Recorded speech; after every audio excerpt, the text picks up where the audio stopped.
Hospital Porters, Pride and Dignity, Stop the New World Order. Welcome to Panmo TV. I am with a friend, Diana, and we're heading to do some sky watching in the West Country. And I don't know what we're going to see yet, but we're heading across Wiltshire now. We've just gone past Stonehenge. And, well, that's all I can say right now, because we're heading off into the unknown. We might see something, or we might see nothing at all. We'll just have to wait and see.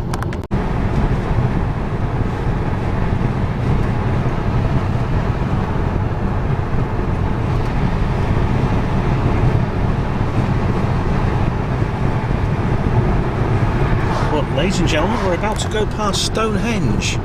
So this is a wonderful little place here. It's sunset. There's a tumulus over there, and we're just about to go driving up here. Now, I did this before a few years ago. I remember in a coach. I don't know if you ever saw my my Ben Goes On Tour video about the Glastonbury Symposium, and there it is. There's Stonehenge. You see it over there? How about that? That is Stonehenge, ladies and gentlemen. Yeah, did you see that? There it is. Amazing. And this is Salisbury Plain, and there is that wonderful Stonehenge. There we are. What a place. Well, we've had a rather strange experience. We just sat nav. We were just going past Stonehenge. As soon as we went past Stonehenge, Diana spotted a man walking along the verge, and she thought it looked exactly like Simon Parkes. Now, I never saw him. I was busy. I did a quick rehearsal for the video, but then we turned around and came back, and he wasn't there. It was a bit awkward because there was this idiot behind us who was honking his horn and things like that. I don't know why they do that, dickheads. But it's weird. There was nowhere he could really have gone. I mean, there was a parking space further down the road, but he wouldn't have got there that quickly, because it was literally just 3 minutes between when we saw him and when we went back. Unless he went off into a road or a field or something. But he definitely lost Simon Parkes, you reckon, Diana? Really did. Yeah. Isn't that weird? Anyway, we've had sunset now. The sun has gone down, and so, as the song goes about crop circles, and so we're heading to the West Country to see what will happen. Maybe we're going to go some sky watching, and who knows what strange experiences we might have. In 1.5 miles, turn right onto Vagley. Yeah, something so strange has happened. We've been diverted off the A303, and we're on a different route now. The whole road is shut. So we're heading there. It's just gone about 10 at night, 20 past 10 at night, and we're heading in the general direction we want to go. But we've had to leave the main road. There's only one possibility, I would say, Diana. Crashed UFO. It must be a crash. We got a new Roswell, ladies and gentlemen. It must be that. So stay tuned for updates. These spooky country lanes at night with the headlights on. They're so atmospheric. We're going down this little road because the sat nav's told us to go this way. Oh my god. Yeah, see, the sat nav's telling us to go this way. And we've got to turn right there. That's it. Oh my god. There's a single track road now. Ooh. In half a mile, oh my god, turn right onto Cole Cross. Hope we might see Bigfoot or something if we don't see UFOs. Yeah. But this is where the sat nav's taking us. That seems to know where it's going. But wow, it's weird. There's some farmhouses and things like that. Very Masonic around here, I'm sure. Us all the way back. Is that a car headlight I had? I thought it was. Oh wow. Oh wow. It's making us veer. Oh, just going back? Yeah. Oh. Weird. So things will probably get sent away again. We'll get there in the end. Well, ladies and gentlemen, we're now in Devon. We just crossed over the border. We're on the M5, heading west. And we got round the diversion in the end. You'll be glad to know. It's so it's just heading for the location where we're going to sky watch. We'll have to have a little doze at some point, I expect, because it gets a bit sleepy. But looking forward to a great night sky watching to see what we see. The sky is absolutely cloudless. There's not a single blemish. It's pure, the pure firmament above us with the stars. You'll see more when we get there, and you can't see very well in this camera, but I will describe it to you when we're there. Okay, we're here now. We've reached a spot which we think could be good for sky watching, and I know you can't see this, but the view, the skyscape is incredible. stars are all out, and you can't see these in a city. You have to come to some little remote country area and then switch all the lights off to see the full glory of the night sky. I mean, it's the stars. You see there's everywhere, stars everywhere. There's a planet up there. I don't know which one it is. There's a planet. There's several large stars. I think that's a planet of some kind. Now you can't see any of this, but yeah, it's incredible. It's absolutely beautiful here. So that's just Diana lighting a cigarette. I don't know. I can't see any visible. Did you recognise any constellations? There's also the Big Dipper. There's the Great Bear there. Ursa Major just up there. And I don't know any others. I think the alarm belt's over there and it's really low down. It's vertical. I think Orion is over there about to set or just rising. There's some flashing lights that may or may not be something extraterrestrial, but we'll let you know. Okay, Diana has just seen an object. I can only just see it myself, but maybe she's got better eyesight. But there's an orange, yeah, it's orangey coloured, and it's just behind the trees over there. But it's very small and distant. Yeah, but it's flickering in a way that stars don't normally.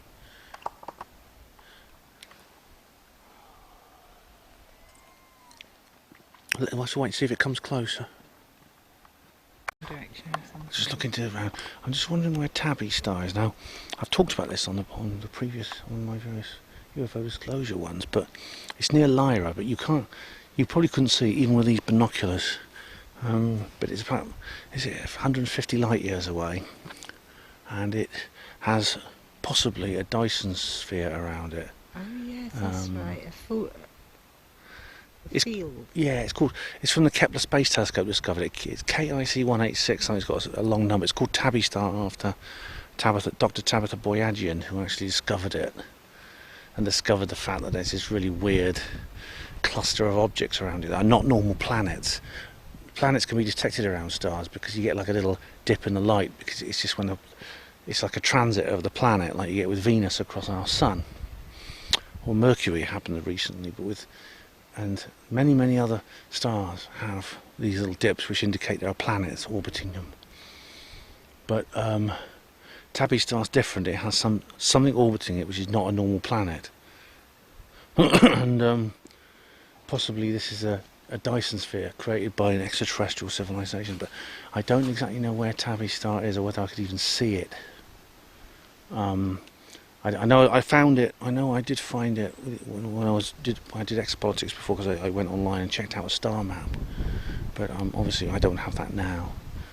It's incredible, the sight of all these stars.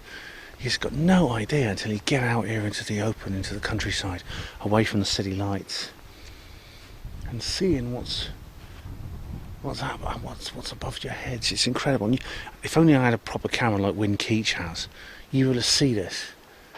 I'd have to leave it on a long exposure and get a massive, great big shot of the sky. It's an incredible sight. We're just now going to wait and see if any of these. There's strange flick. Some of the lights look a bit anomalous. They're flickering. They're odd colours. There's nothing certain though. We're going to have to wait and see. You know, I'd like to get a close encounter, ideally, of course. Yeah, you're right. Is that a car? Yeah, there's a car coming. It's all right. We've got a car coming now. It's alright. We'll probably just go past us. Yeah, it's alright. So it's just gone. So I was covering my eyes to protect my night vision there. There's a flashing. You haven't stopped, they just carried on. Don't worry, it'll be alright. There's a flashing light I've just spotted in the distance over there's a horizon. I can see some red lights which might be part of an airport or something. And a car's just driven past. It's the first vehicle we've seen. We've been here about half an hour. And there's a brief flashing light, just a series of flashing lights near the horizon, maybe 10 degrees elevation. And I don't think they're aircraft. Just a single just flashes on their own rather than continuous flashes. Just independent flashes light. I've signalled them with the torch, and I've had I signalled a 3 light flash. Got a 1 light response, so it may not be a response. But I don't think it's an aircraft. Aircraft, you tend to get like continuous flashes from the same object. This is just like a single flash in one point and then another flash, maybe a couple of degrees in a different direction. We got one. Oh, we got an object. We have a white an object. It could be. Oh goodness. Yeah, let me get my binoculars. I got it. Can't focus. You got an object. Check this on the ISS tracker. We have like an object crossing the sky.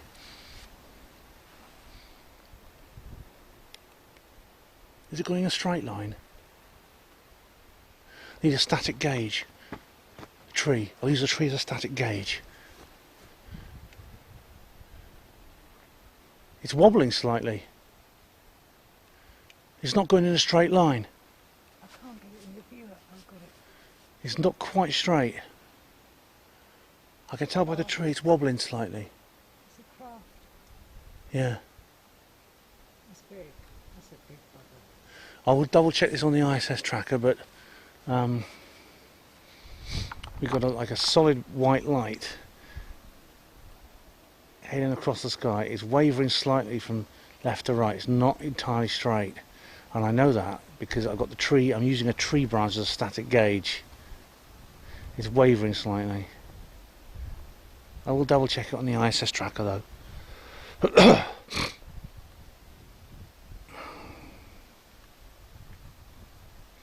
It's massive. Yeah.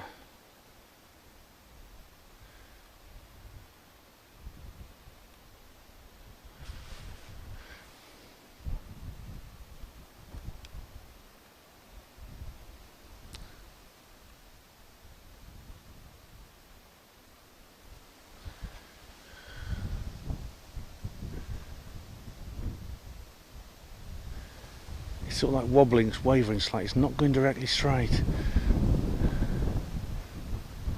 That, I don't think that's the torch.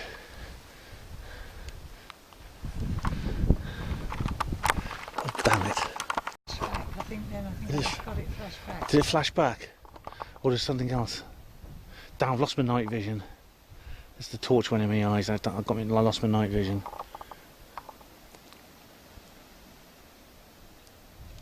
It's got a bluey tinge to it. Yeah. Diana caught it on her camcorder. See if we see any others. Oh, wow. It's still there. Yeah, it's heading off into the distance. It's roughly in a straight line. I don't know what the compass directions It stopped. Is it stopped?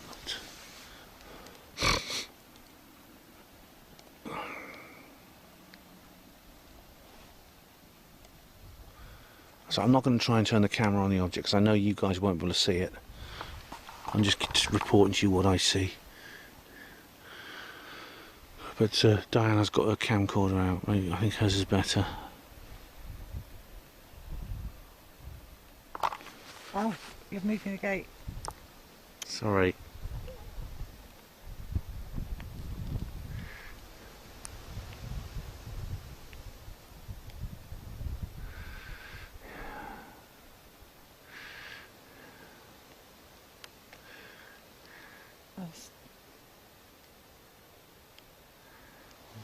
It's signalled into another one over there. I'm not missing. Oh, I wish they wouldn't. I wish they'd come closer. Come closer. Show us what you. Leave us in no doubt by coming closer. Just show us. Just show yourselves.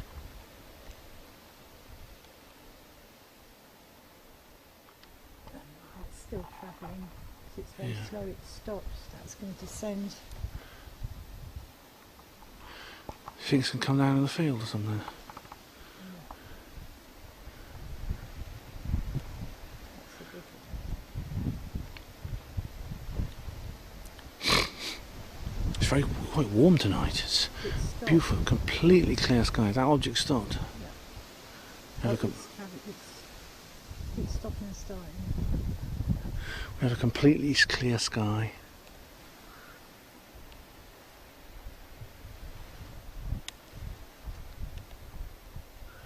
Stars everywhere. There's a bit of haze, a slight haze over the horizon, but apart from it, it's absolutely clear. I got that all on film. Nice one. Did you? Across there. Yeah. Will it appear on your camcorder? Yeah, we can play back. Yeah, brilliant. Brilliant. And I don't know how to transfer it. This is the camcorder that Wynne told me to get. Okay. Yeah. Do we? Yeah, Wynne Keach knows about these things. We need to. It's about. What is it? About midnight now, is it? We'll check it on the just for the ISS tracker. What time is it? That's like the one I saw the other night. I was telling you about, just like that. Oh, so it's like 1 a.m. 26. 5 to 1. 5 to 1 on 26. I suppose It could be. See, I mean, it didn't. The fact its movement didn't look quite like the ISS. It was the wavering. Well, that's the one that looked like the one I saw the other night. I told you about it. That's what it looked like. Yeah. Yeah, that's. That could be it. It could be. That could be it. We don't know. It could be real. It could be a craft. Or it could be the ISS. I mean, it's. We want them to come closer, and so they leave us with no doubt. Oh well. Okay, we're going to keep watching. What's that over there? What's over there? Okay. Oh, there's a light over there. Yeah. Yeah. I think that's Cross landing. It's gone out. No, it's going down. It's landed. Okay, But it's come on, focus. It's over. Yeah, focus. Bloody landed. You've got a craft that's landed. It's gone. I can't see it. That Yeah. dropped down. See what I mean? Well, there's a gap in the hedge, It was yellowy orange. and we saw some kind of light in the distance, and I can't get the damn binocular to focus. You might not be able to see it over there because you're lower down. It's dropped behind the hillside, but it was a bit odd, Yeah. wasn't it? You saw it, didn't Yeah, there's some light over there. you? Just coming down. Coming over from this way now. Yeah. God, I really want to see more. I'm not sure. You're right. I think it's... There is a craft. There's definitely something weird up there. There's a light that's moving around. I've seen it through the binoculars, using the other stars as a static gauge. It is stopping and starting. It's moving in an irregular pattern. Where is it now? And it stopped, and it stopped again. But it was moving just now in an irregular pattern, and it was not a satellite or anything like that. It actually curved round and it stopped dead still. And I think that is it there. I think I've got like it in my sights. Come on, move. I'll just signal to it with a light to see if it will flash back at us, and it hasn't. But it is a single point of light at the moment. Good God, and it stopped again. But it was definitely moving, and I knew it was moving because I could see it against the other stars with my binoculars. Come on, move again for us. Come on. Move again for us. My radio, and I was just checking. Okay.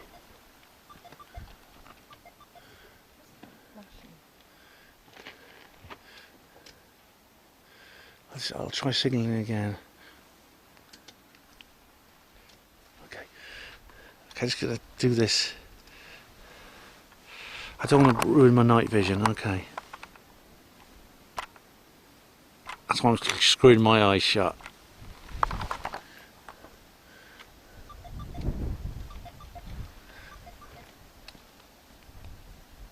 Okay, something flashing behind this tree. Okay, we're just moving.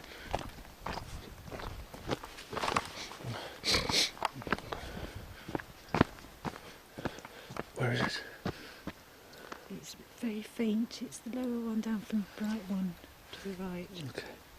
Wait a minute, there's something else going on over here behind me. Not unless it's me just moving, but it's something. Yeah, the other anomalous object is now. It's still there. It's just completely still now, but it's definitely. That was weird. That's the most amazing thing we've seen tonight, I think, that. that one object. And Diana said she saw something else over here. Okay. Oh, the object's come back in the distance over there. Diana, the object near the ground has gone again. I saw it. The object on the horizon over here. You can see it from here. Just see what's the ground like. What's this grass leading up to there?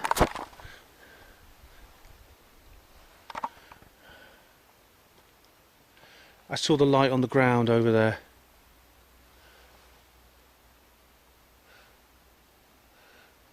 So we've got now a couple of possibles.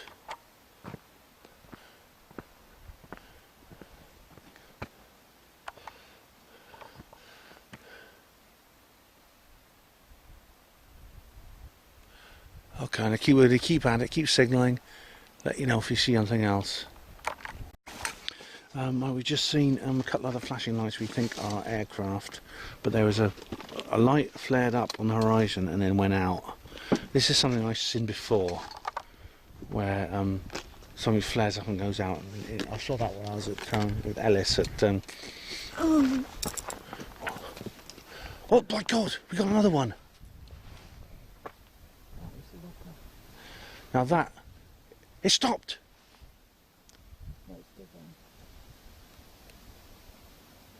Is it flickering? Yes, maybe it's Oh, like bugger. a plane. It was steady just now. I thought it was as well. I thought it was watching us and then backed off. It's flickering. Oh, bugger. I thought it had a steady light just now. Maybe that, No, not necessarily. maybe is that just my imagination? Is it mimicking an aircraft or what? Yeah, Was it? they do it all the time. Yeah. It's when they stop and then they drop down like a lead plummet. Mm. It plummets like a lead roll, and you think, oh, there's something still over this flashing going on over there, a blue flash. Right. In lower down where I saw that orangey thing, Yes. it's still there. There's something going on there. Right. Now it's a Oh, blue. red. Yeah, they don't have blue. I mean, aircraft has like a white light, and then they have like a red and green on each wing. Red on the left, green on the right.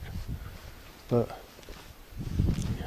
There's a lot of activity. There is activity tonight. A couple of things are. I mean, the most interesting thing I think was that one over there. Oh, sorry, because that was moving. It was distinctly moving in ways that satellites and aircraft do not, and it stopped still. That is the most interesting thing we've seen tonight.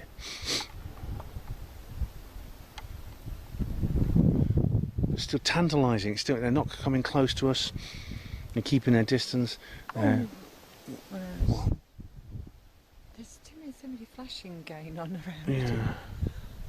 I don't know what's what. There are too many. Yeah, it's too ambiguous. They're not showing themselves to us in detail. They may do later on as the night goes on. We're going to take a break and have something to eat, and then carry on our vigil. Okay, we're currently observing an amber light. Oh, it's over there now. Amber and flickering light. What was that? There's a big bright light. I didn't see that. Yeah, up. Yeah. We're currently observing an amber. Oh, there's an aircraft up there. We're currently observing an amber. No. There it is. It's moving again there. Yeah, I know, but it's reflecting or something. There's something. Do you think, is it signalling to something above? Trying to get it in focus. Right. Sorry. Sorry, there's an amber light. Are you talking into that thing? Yes. Yeah. Oh, sorry.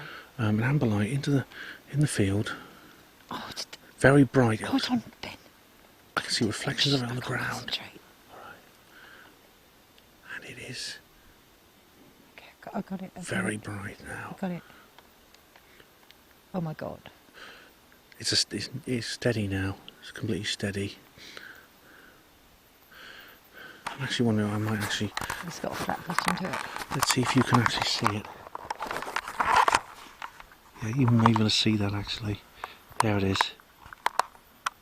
That is the light we're observing. It's now steady.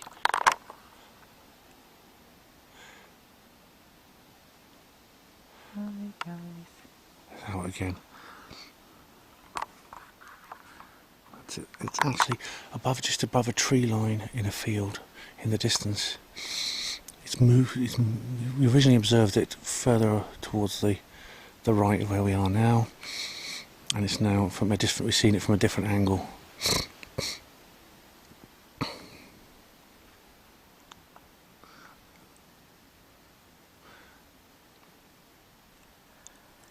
There's a lot of activity in the sky around above it, Yeah. as if there's other craft hovering while it's doing its work. I see another one.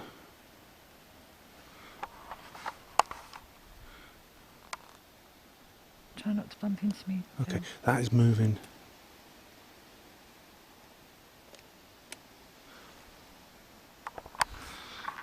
Don't know how much you can see. There's another one. It's very low to the ground. It's the same one. Yeah. Or is it? I don't know. Or is it? Do you have a point there, Ben? It could be a couple seven. there that are blitting out and here. Yeah.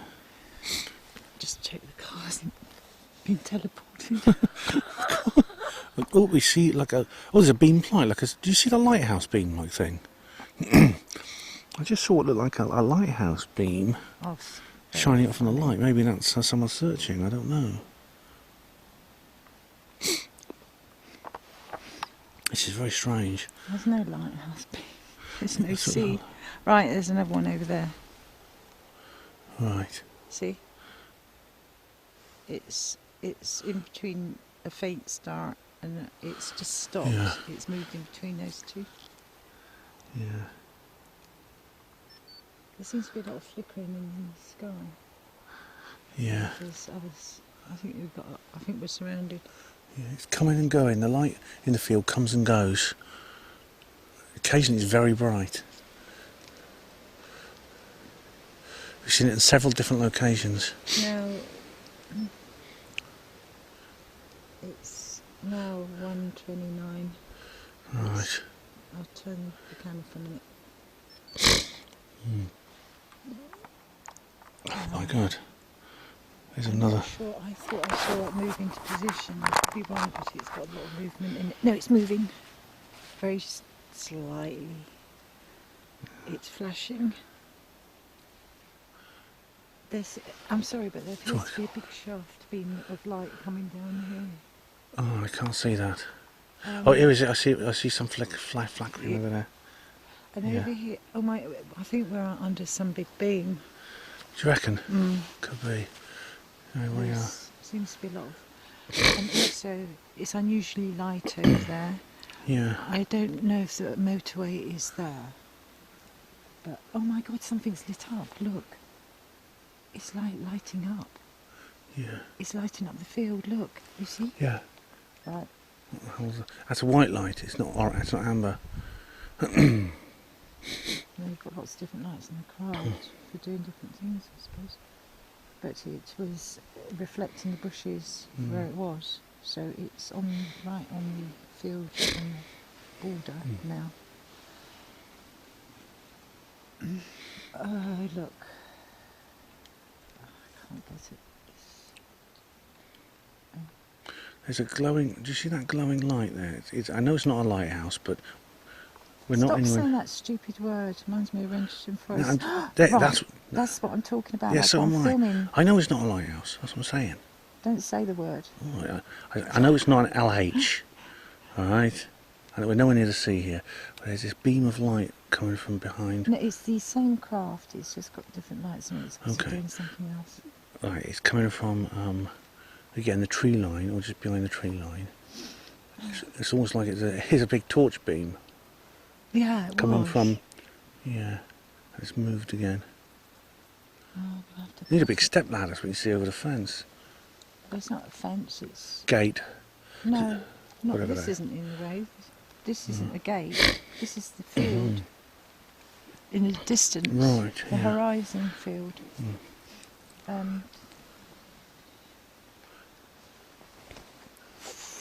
Bloody hell.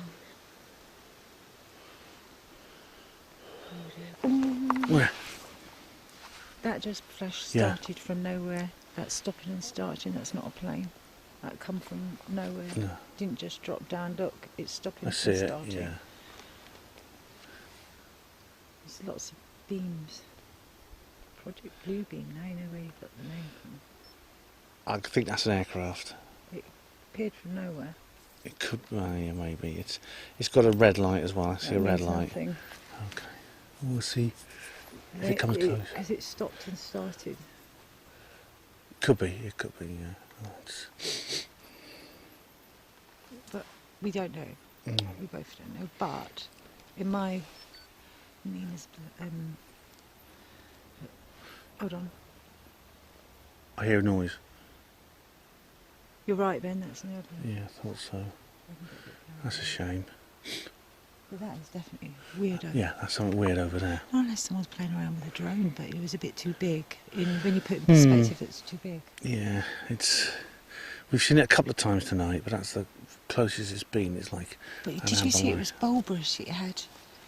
It's like 3 lights, and they were oscillating. It was I didn't notice that. No, I noticed just a. Yeah, I've got very good long sight. Okay, I just noticed the very bright amber light. Which reminds me. Far too bright to be a street lamp. Street lamps don't move. Come on, cut it out. You've got to stop this, you guys. I've just been. Stop thinking about past experiences. This is now. Just cut out all this fucking street lamp. I'm just business. channeling. It doesn't move around. Okay, All you're right. going down the lighthouse route again. No, I'm channeling my inner Dr. David Clark. Yeah, but don't bother. You don't need that.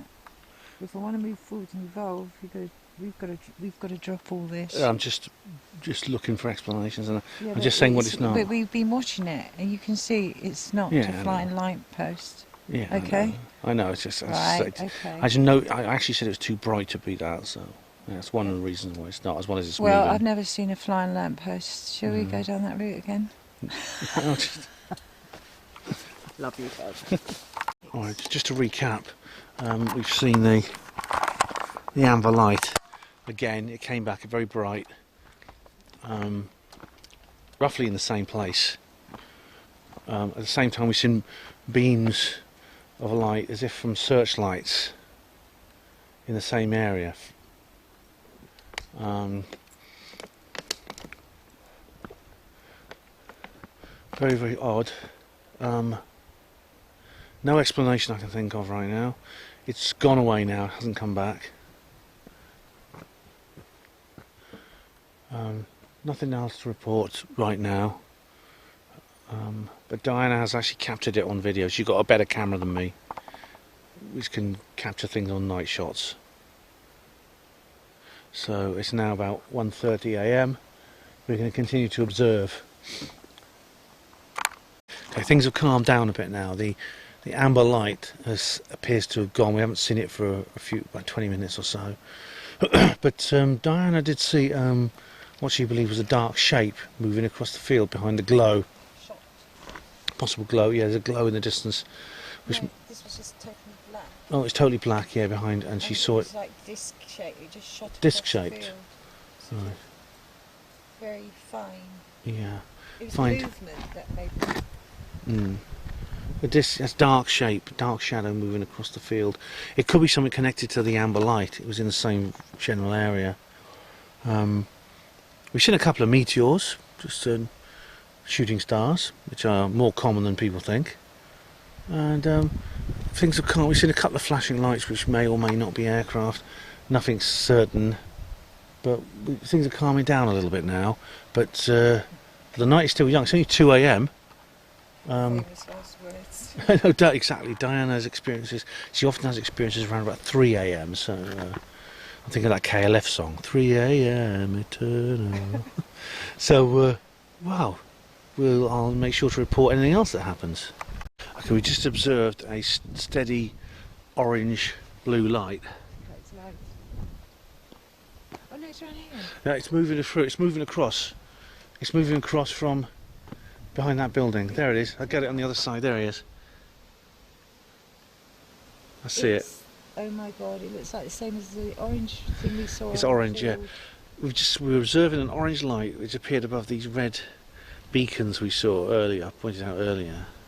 It's not flashing at all. And it's not. No, there's no flashing lights. We thought it might be an aircraft with its landing lights on, but there's no flashing lights accompanying it.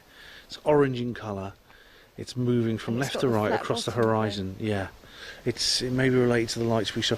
We were wondering if the lights we saw earlier might be some kind of roadworks, but it doesn't make sense, not this time of night. It's flashing a bit red now.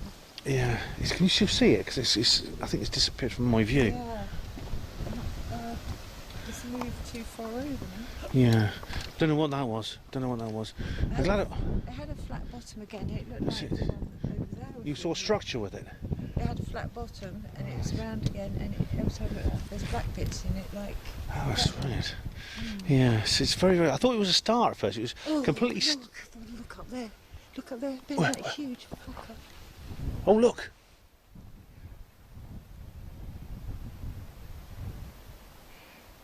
Got a very large moving object again. Like the one we saw earlier. See, they're not stars. Now that's not going to be the ISS, is it? It's gone over twice. That can't be the International Space Station. It's gone over twice and it's dribbling. It's going side to side. I noticed.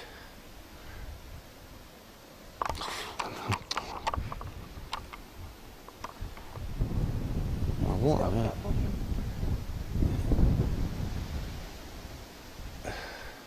You see, that's been posing as a star all the time, and then they move. It's got nemesis on the tree. Yeah, it's moving straight line, straight, continuous, steady, bright light moving in a near straight line. I wish I didn't know what cardinal points are. It's going over. Yeah, look. Where's it gone? It's here. You have to come over here to see it. Yeah. The object over the red lights I thought was a star, but it was not. This is another object. If it was standing still, I'd say it was a star, but it's moving.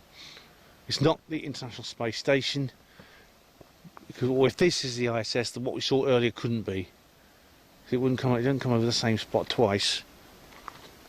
That's really good.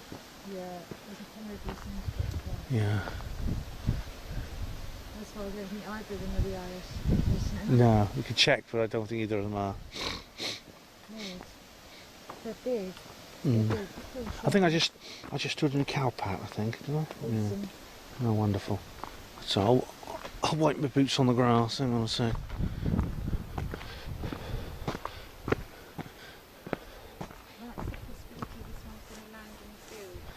Now that would be that would really put a cherry on the cake if you get one landing. Da la la la la la la la la la.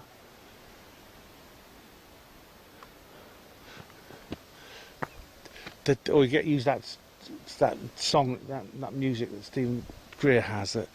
You know, we've seen one as big as that, and then it stops. My eyes are blind. It stops, and then it drops like this. Look, Ben, it goes Straight down.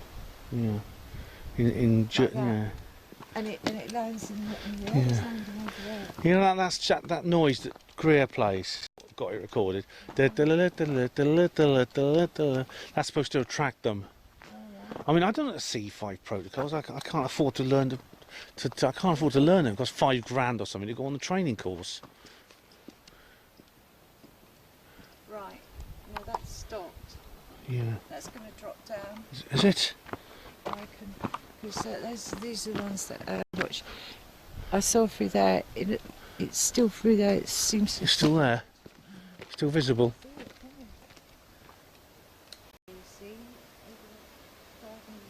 Yeah, there it is. I see it. Yes, I see it.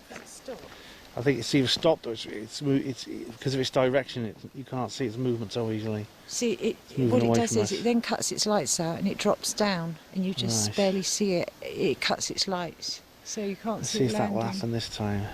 It's they fading. They cut the lights out when they're landing. Is it fading? It's fading, yeah. Lights out. It's fading. So what we could do is we could go to Stick, because that's over the other side of Stickle Path. We'll move over there. I don't know. It's hard to know. Too much going on here, really. Yeah. I mean, we've got a good spot here. We should stick with it, and hopefully they'll come to us. Yeah. Otherwise, if we keep moving about, then yeah. I know it's tempting to start chasing a bit. Well, ladies and gentlemen, it's early morning. It's 8 o'clock. Just gone 8 o'clock in the morning on Friday, and Well, I'm a bit sleepy. we had about 2 hours sleep in the car, basically. We've been looking for a place for breakfast and somewhere where Diana can get petrol, which is where we're at now. And then we're sort of going to go and basically, well, we've got a bed and breakfast booked. And we're just going to go and maybe get a couple more hours sleep and do a bit more exploring, and then do another Skywatch. And we got some more friends. We got some more friends coming tomorrow. We were hoping there was a couple who were going to come and couldn't. There was a guy who was going to come, and he's actually had an operation. He's in a bad way. So I don't know him, but he's a friend of Diana's. He was going to meet up with us. Obviously, I wish him a speedy and complete recovery. And there was another guy, and of course, so Win Keach was going to come, and we haven't heard from him, so I don't think he's going to join us, which is a shame because he's an expert at this kind of thing.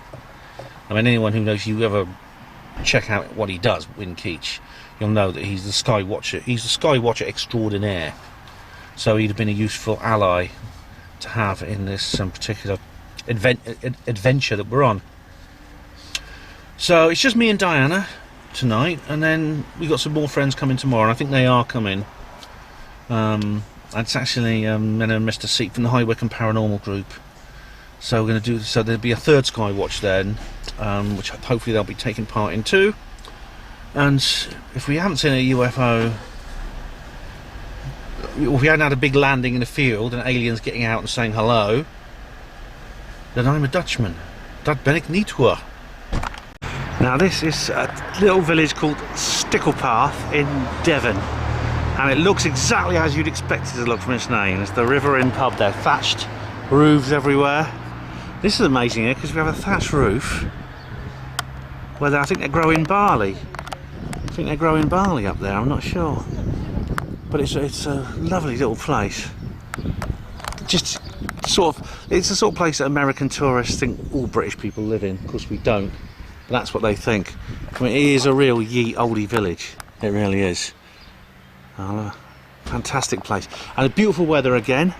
We're just going to have our breakfast here actually at the Sticklepath Traditional English Tea Room. So looking forward to that. Now there is a sight you don't often see. There's an old phone box.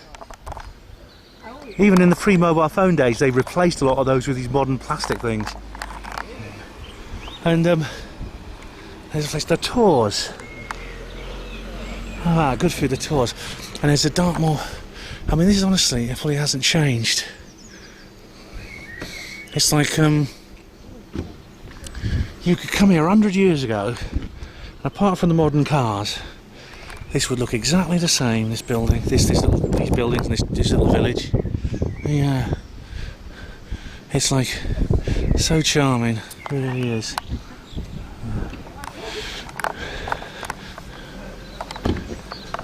Diana's busy trying to convert someone to ufology.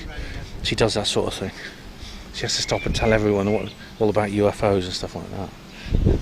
It's got her into trouble at work. Why is it that something which is just non-existent and frivolous and just an illusion seems to generate so much passion in people and so much indignation? Why are governments spending millions of pounds investigating it, of taxpayers' money? Why do they employ Nick Pope and people like that to basically to get to the bottom of it? And then they say, yeah, but it's all nonsense, really. There's nothing there. Why do they send people like Richard Doty to infiltrate our community? Again, at an enormous cost to the taxpayer, an enormous amount of organisation. We're just fooling ourselves. We're just a bunch of, overgrown adult children with a fantasy. Yeah. Anyway, I'm going off on a tangent now. But look, that wall, one day that wall will fall down. It's obviously been here for probably 2 centuries or so.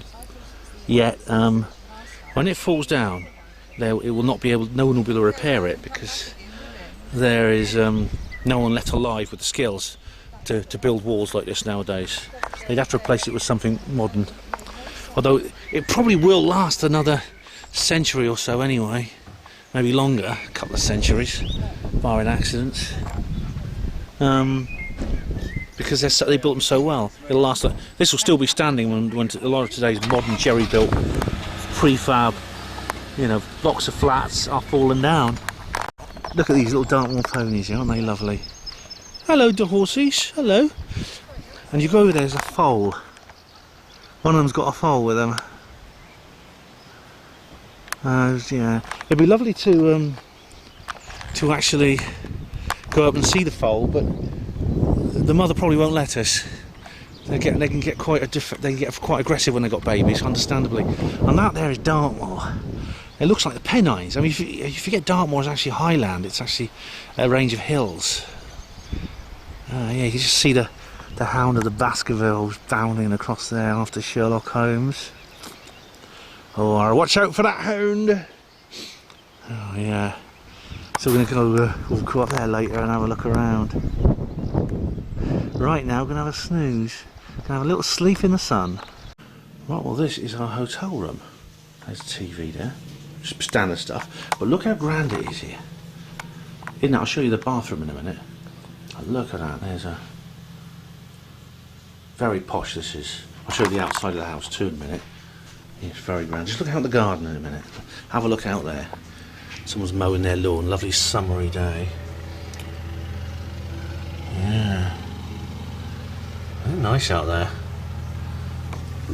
There's some dogs here as well that are very friendly. And we've got a TV. I don't know if I watch TV. And just to eliminate the requisite gossip right now, that's where Diana is sleeping. And that's my bed where I'm sleeping. Got it? Good. And this here is our bathroom. Look how nice it is. And you can see it's a bit steamy in it because we just had a shower each. Very grand, sort of like a big shower cubicle here. Yeah. Not bad. All for, was it 60 quid a night? But that's not bad considering what you get. And this here is the outside of our hotel.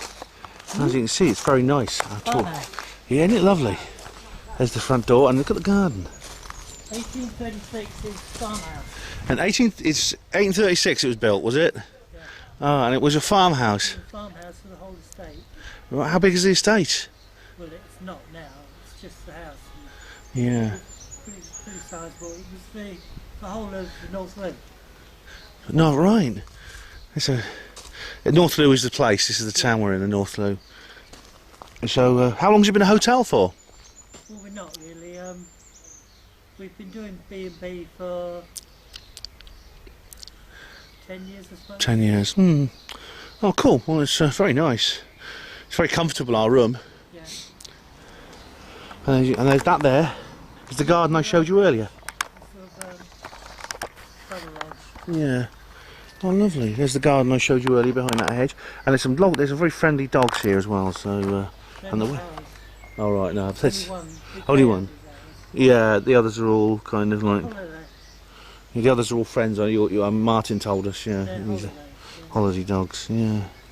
So I do recommend this place. It's very, very nice. And this is where we had breakfast. This is the room we had breakfast. Look at these old pictures. These old dresses. This is so oldie worldy, isn't it? I know I get a little bit...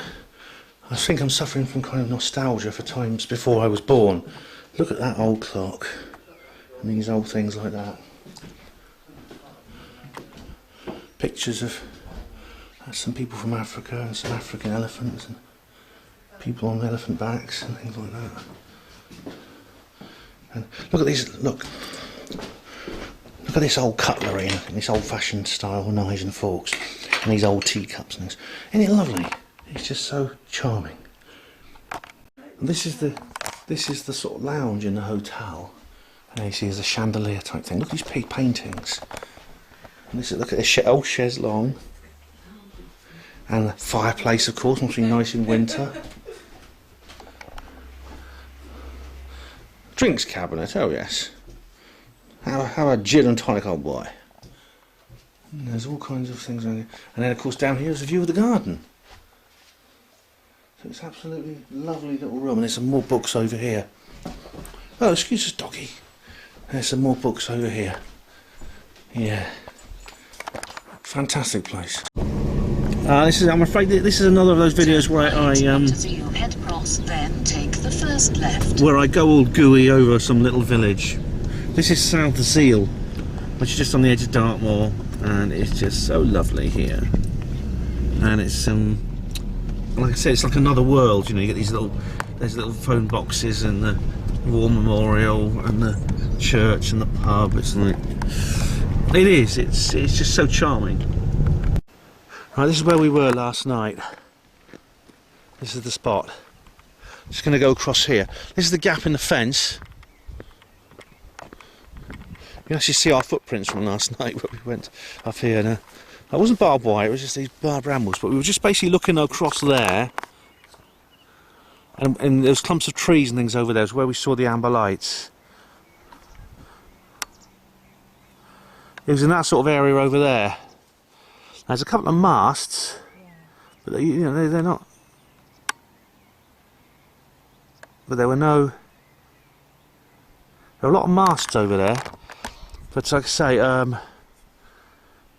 these are sort of intimate. If they wouldn't have flashed amber, such bright amber lights coming from those masts seems strange.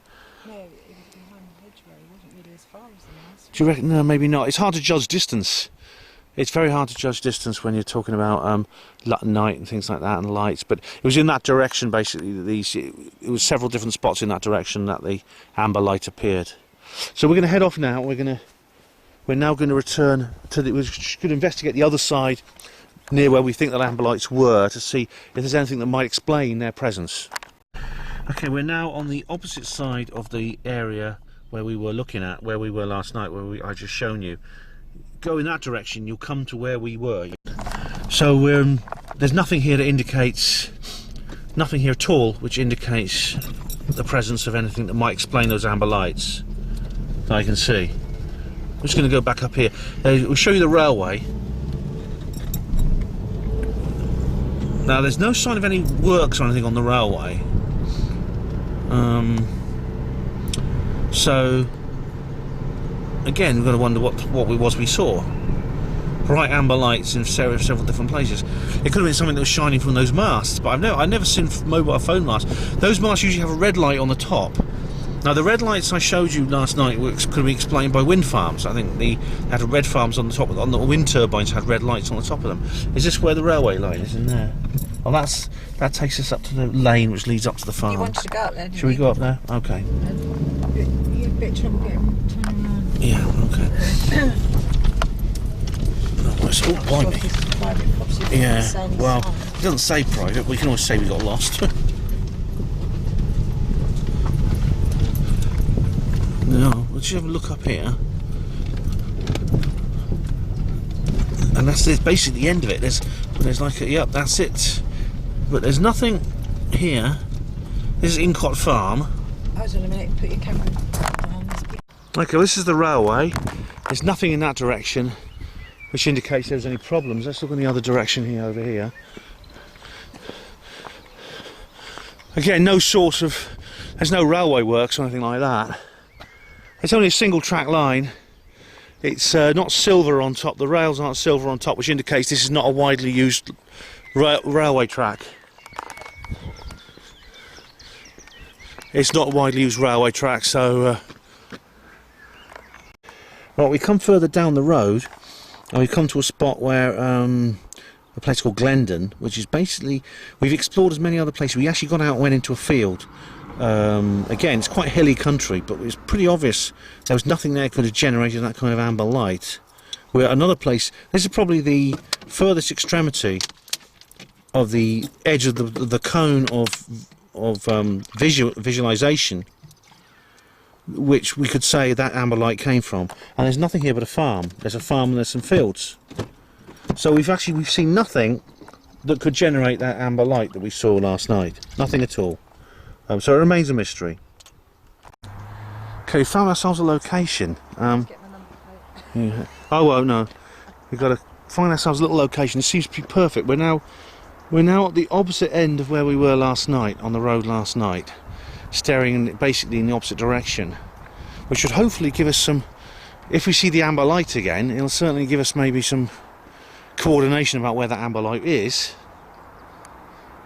And it's also a very, very nice spot. Quiet on this little lane. There's not going to be much traffic tonight. So, now we wait. Right, so just getting the lay of the land from where we're looking at. We're looking roughly, this road runs roughly from the northwest to southeast. So we're looking sort of northeast. And autofocus does not work when I do that. Right. Getting to know the horizon is important because you'll see lights quite high up. There's lots of hills around here. You need to know where those hills are. So when you see lights, you'll know they're not in the air and they're actually on the ground. So it's the car headlights. This is a big problem on Cradle Hill in near Warminster. And so we're just doing that. Diana has a camcorder as well with a good zoom feature on it, which is better than mine. There's some buildings in the foreground and a couple of villages. And we are seeing such a long way. I mean, I can see a mast on the horizon. God knows how far we can see, maybe 20 miles. There's a lovely sun, it's a lovely dusk now, lovely twilight, following the sunset about half an hour ago. It's going to go dark, stars are going to start coming up. Hopefully we may see something unusual. Only 2 vehicles have been passed, so this is a quiet, lonely spot, even though the noise of the A303 is in our ears continuously. That will drop as the night gets older and older, but it will still be continuous all through the night. The sun went down over on the sort of northeast. We're looking northeast, and there's the sunset in another direction. Yeah, lovely spot. We'll see what happens. I saw a car headlight just there it is again. See the car headlight there? Going along. Yeah, these are cars going along. And then it goes that should go out. No, oh no, that's actually. I don't know. That's one of them. But they go around a bend. It's not. That's not it. There's so much house there. It's further over there. But if I see another one, I will zoom in on it. Ooh, look over there. That's a. Yeah, they're all showing up as it's getting dark. There's a big bright light on the horizon there. That's an amber light. What's that? Oh my God! That's an amber light. That's. Come on, bloody autofocus is not working. Oh, there. I've got it. That's bizarre. That's got the flat bottom again to it. I'm filming it. That's the. What the hell is that? I've got a really good shot. Don't think you see this. So it's like there's that amber light. That's about where it must be the same one. It is, isn't it? It's the same bloody one. What is that? I've damn lost it. Hang on, I've lost it. I've There got it a is. bird's eye view of it. This is right. This There is it the is. second night, and we're on the other side, and we've got the amber light again. It's like a sphere with a flat bottom. Yeah. And there's What a the lot, hell a is lot that? of movement. What the hell is that?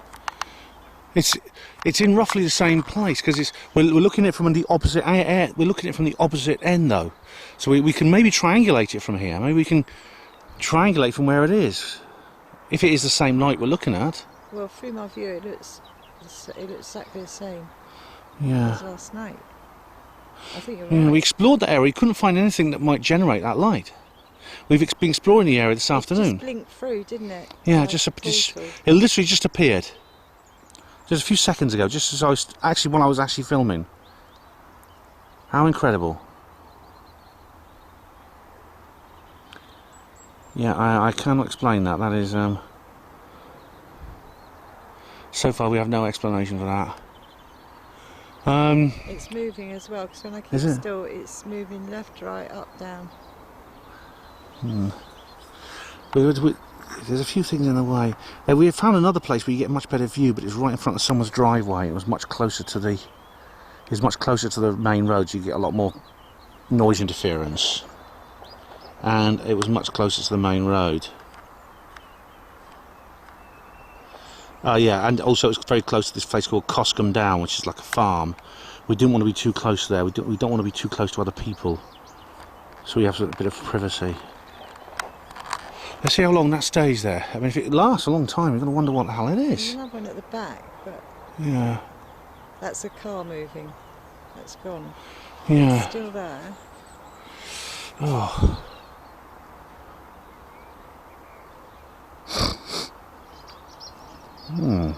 and it's moving from left to right. I'm not sure. Left.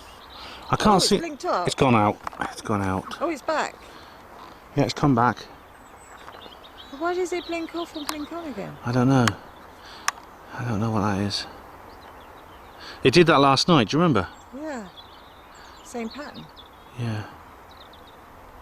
It's got a centre to it. It's Like hard to. black It's gone dot out. It's centre gone out. gone out. It'll be back in a minute. It's hard to tell because, like, the problem is you get like an enzyme, you get artifacts on the recording and things like that when you go on a single light. Very often they seem to form some kind of structure that's not always there. It's come back, just flicked for a moment and went out. Has it? Oh no, it Still hasn't the same come back. place. That's the light on in the house. Yeah, that's a different light. Yeah. So, God, we've got to establish that. Yeah. We've got the house below, the house up to the left, and it's zigzag to the right. Yeah. So it's good. It's good to sort of like there's those houses down there. There's that house down there. There's that house up there, and the amber light is sort of like in the middle there. So we'll be able to. That's a frame of reference when it's completely dark. Amazing. So we'll continue monitoring this situation. So maybe learn some more. Making it blurry. Okay, So ladies and gentlemen, the amber gambler, I don't know if that's the ring. The amber gambler's in Wiltshire, but it's an amber light. It has reappeared, and we've been observing it. I've been using these binoculars to observe it, and it is very, very distinctly. It started off as three separate objects which broke apart. Now there's two objects. Diana's looking at it now, and it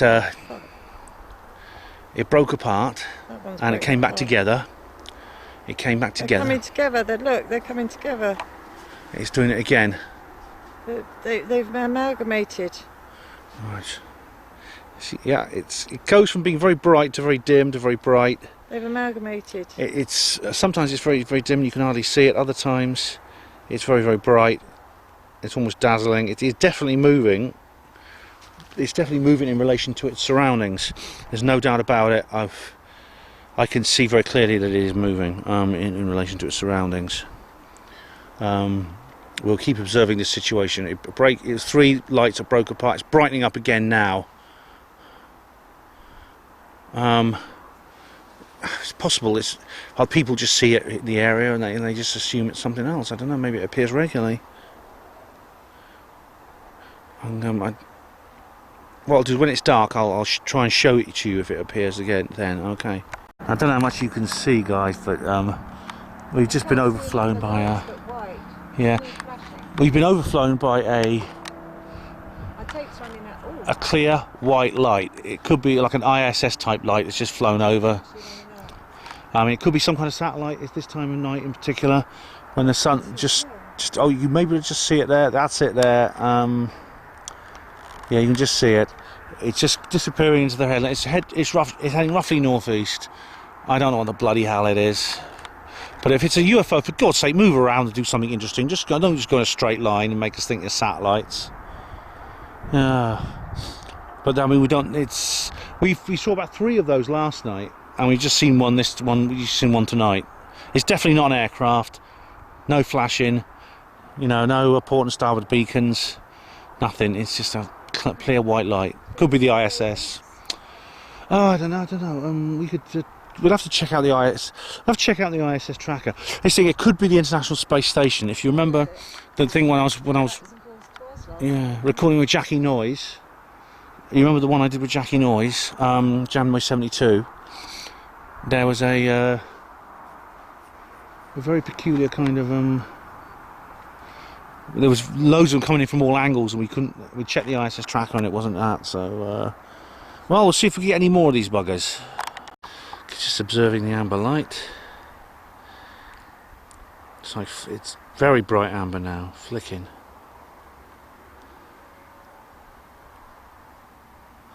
That's gone. Where is it?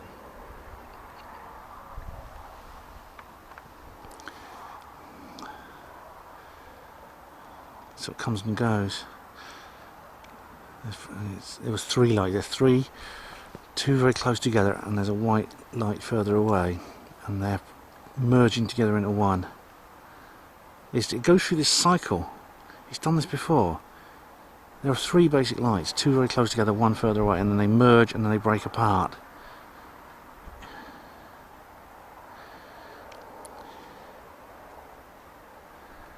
There it is.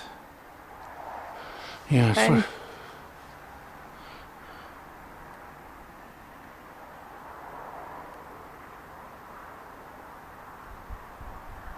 it's up on that tree line there.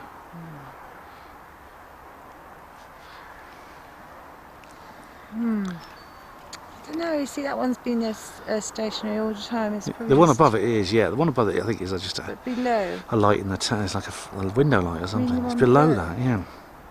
Does that look like almost like a pyramid shape of lights I had then?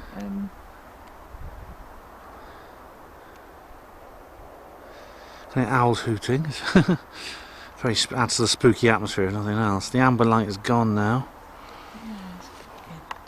Let you know when it comes back. What's that? In the middle. We've just seen what looks like the flicking of a searchlight. Oh look, is it? What is that amber thing going along? Is it a car? It must be a car. I don't know. We've seen another light now. Is that a car? It's bright yellow, orangey of lamp. There's another amber Someone light. playing games, do you think, down there? It's gone out. What is it? It just went out and come back on again. So oh, that's bright. What the hell is that? There's I'm 2 not lights sure if now. Someone's playing games. They've seen us up here. It seems to be a beam. It's like a searchlight. We saw this Gone last red. night, and it's gone. It's a red light now. What the fuck is going on? This is a dim lit red light now. But it was like a beam, like a searchlight beam. But it's not from the same place. It's from about maybe 10 degrees to the right in these woods. I'm not sure if someone's playing games because they've seen us up here. I doubt it. Yeah. Oh, whoa! It's like that? a beam. It's like a searchlight beam or something. It's from red to amber. There's a red light and an amber. Oh, what's going on? Oh, I don't see how anyone would play games with us. I mean, they don't even know what we're doing up here. If it gets much brighter, I'll turn my camera on then and show the viewers if it gets any brighter. I'll see. no, it's gone. Very strange. Yes, that's. There are 2 mysterious lights down in the woods now. Down in the.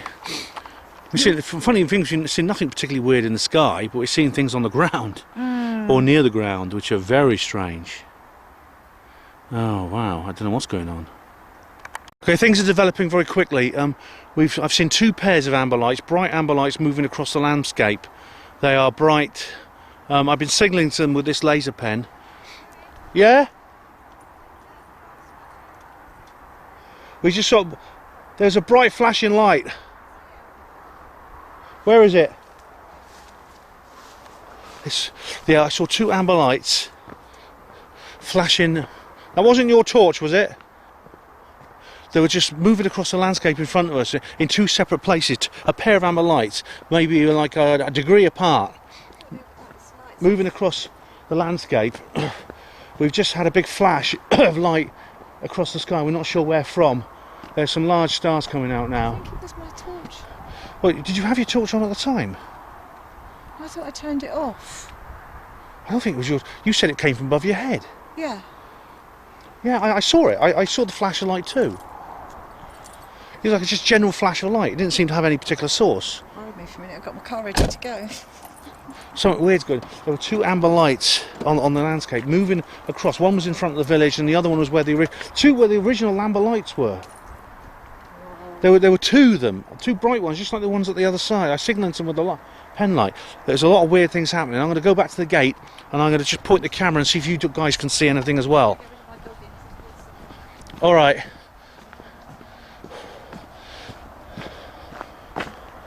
There's 2 ambers. I'm going to go and see if the ambers are back. Oh, I had to stamp through the nettles to get to this gate. It's not a gate that's regularly used. Okay, there's 2 ambers. No, sorry, I'm looking at the wrong place. The amber's over there, yeah. There's 1 amber now.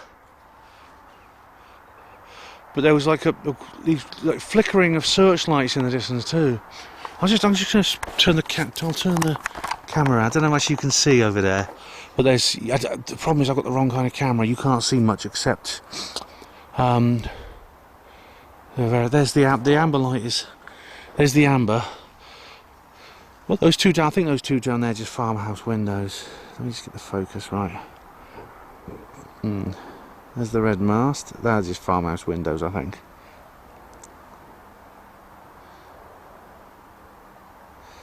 The interesting thing is along there's a ridge line behind it, and there's some. I see some more searchlight type things. Well, no, that's too high up.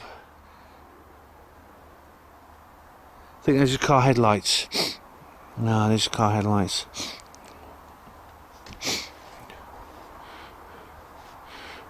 The amber's gone now. Both ambers.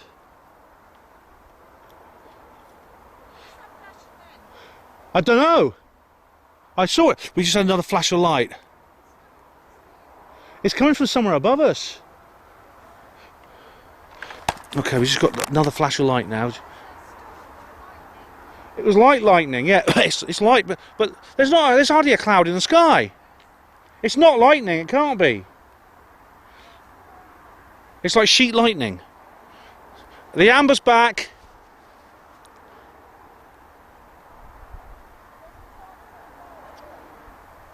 A craft?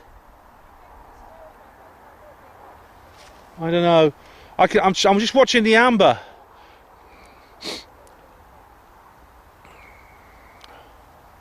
So this is far more spectacular than last night, I'll tell you. Even though last night was good enough.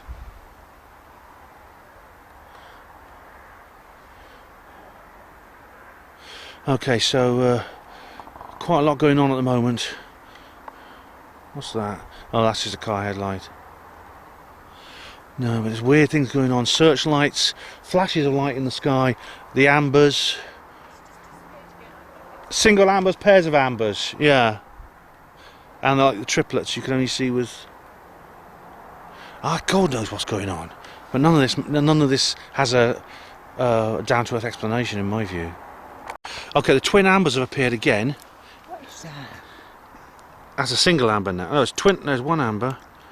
The twin ambers have appeared in a third place, in a third position. There's also an amber above the horizon. I know it's above. I think it's above the horizon because it's on the same level as the red mast. And there was a red light, and a red light appeared next to the amber. And I actually thought it was a second. I thought the amber was next to the mast, but it's not. It was actually the mast is a good 10 degrees off on the other towards my left.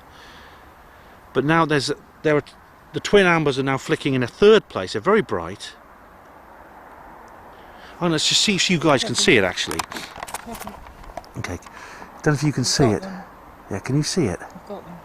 Don't move the gate. I won't. Yeah, can you see that, guys? It's flicking. Can you see the flicking light?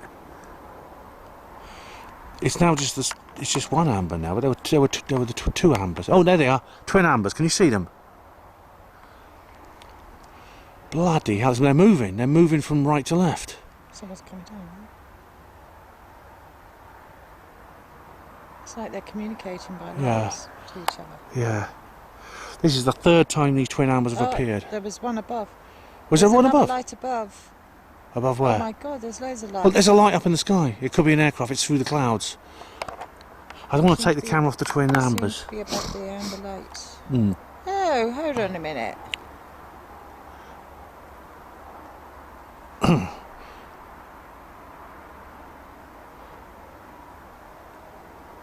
And there's again, you get these searchlights coming from the ground again. It could be somebody looking for them. I don't know.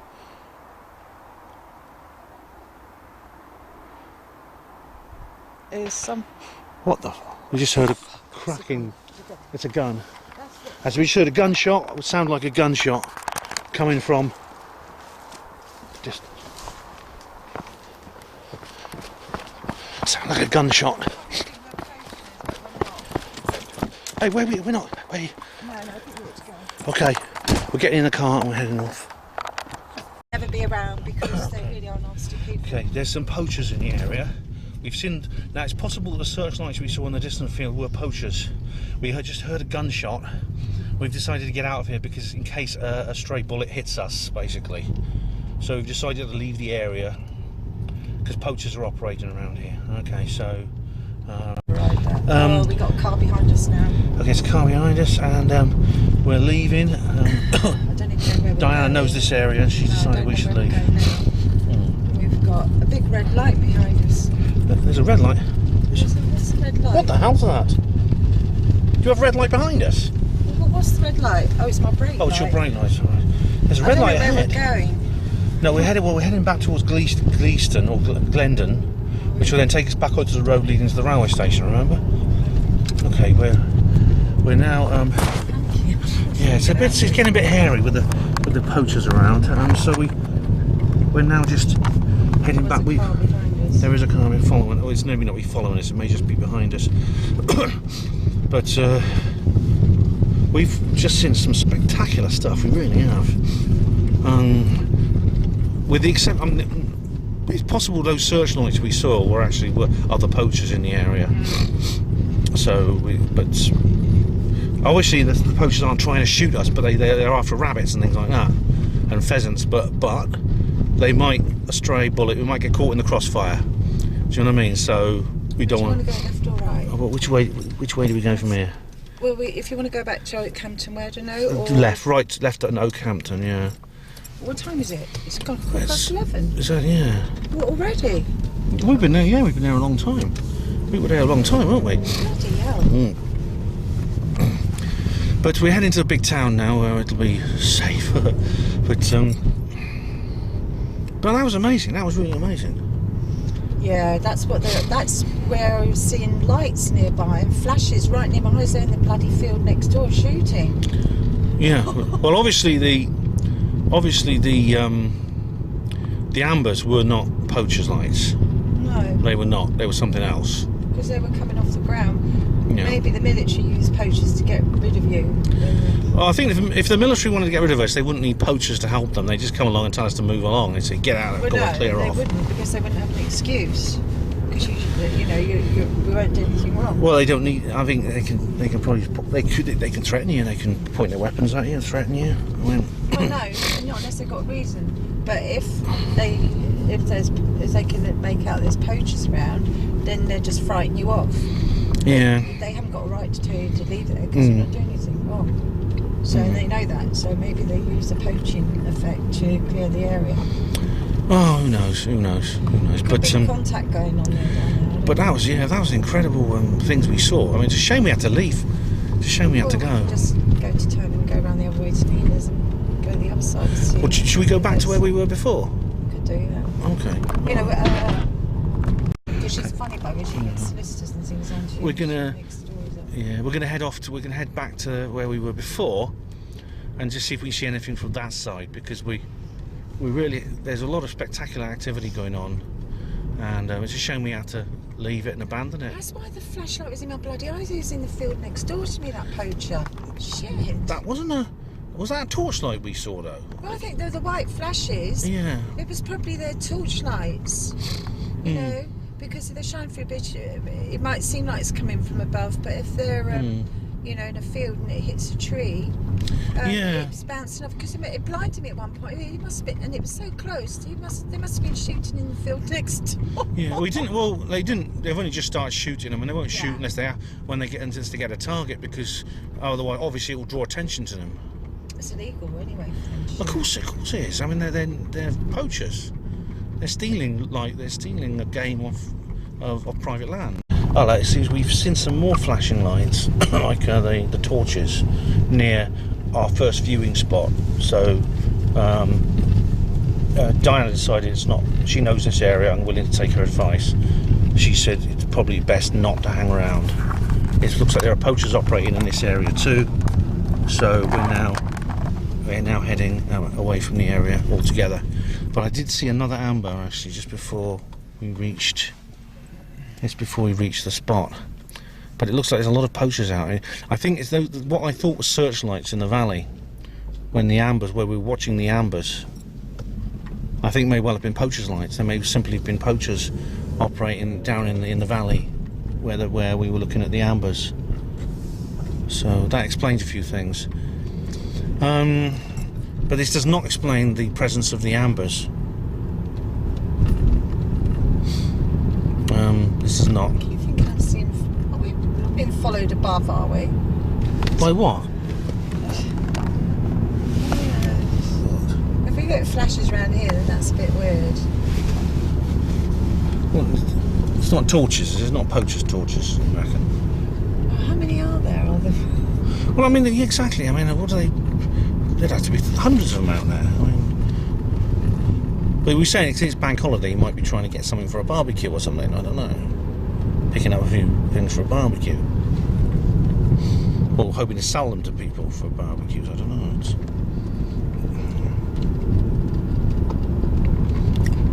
But yeah, we didn't hear any gunshots though. Anyway, we stopped the car. We switched the lights off and we wound down the windows and we listened. We didn't hear any gunshots, but we did see flashes that Diana thought were poachers' lights. I'm a townie. I'm from Oxford. I don't even know. I mean, I hardly know what poachers are, basically. But out here, everyone does. See? What's that? Oh, a big flash again. I wonder if there's a storm coming. I don't know. You must be joking. There's not a cloud in the. There's not a cloud in the sky. I mean, it's a storm. I mean, unless it could be very distant lightning. It could be very distant from a long way off. I mean, they did say there might be. They said Saturday there might. That's tomorrow. There might be. There's more flashing over there. Yeah, it may be very. Flashing everywhere, wasn't it? Yeah, I don't know.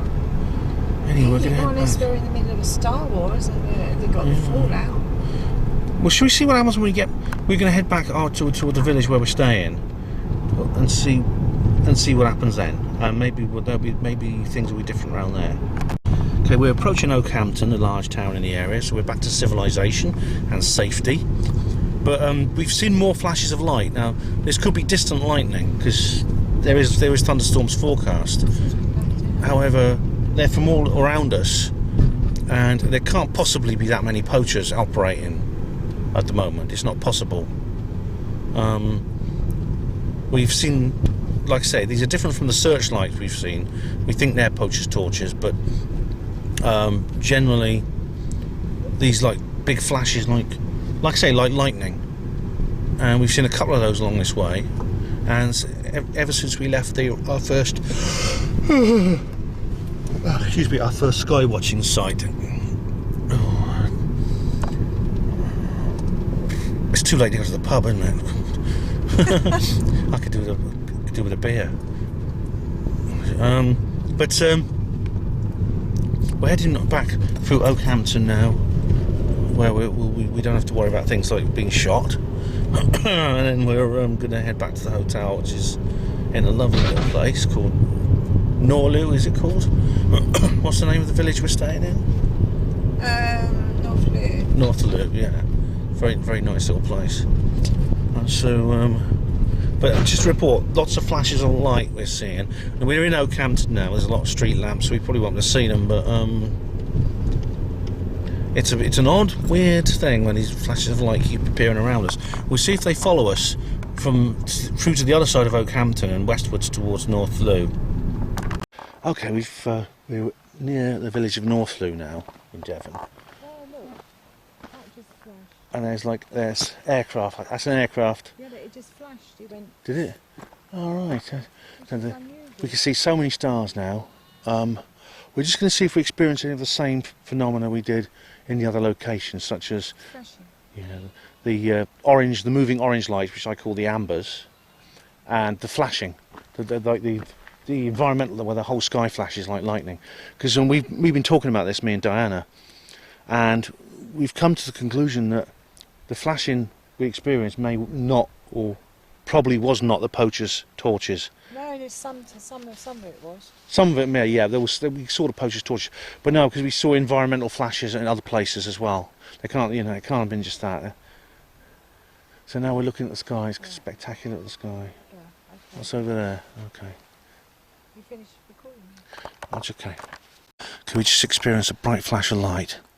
And now we see what looks like some strange flickering luminosity on the clouds. It's almost like people pointing searchlights at the sky, but they're like undulating. Now this could be the aurora. It could be the aurora borealis. Round. Yeah.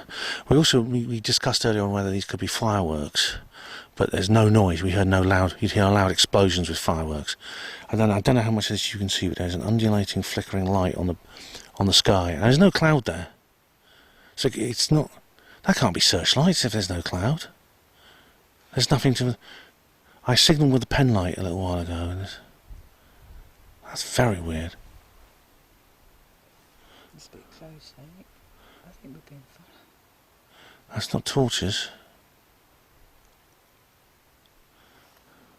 I'm wondering if it's on the ground over there. Oh. There, over there. Another flash of light. We saw another flash of light.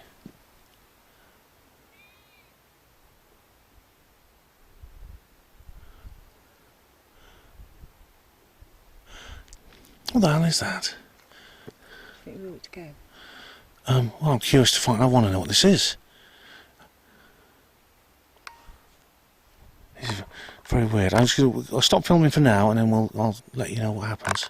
Okay, we've moved on a little bit because we had to leave where we were before, but we're at another place now. Another static ISS-like light has gone over, and there was a flashing amber behind us, like an orange light, similar to the ones we saw in the valley just behind us. But it looks like it was on the road a minute ago. It's gone now. I don't know if I can get there. It is. Yeah. There's another one there, and it's got about 3 lights to it. It's turning. Okay. The path is following.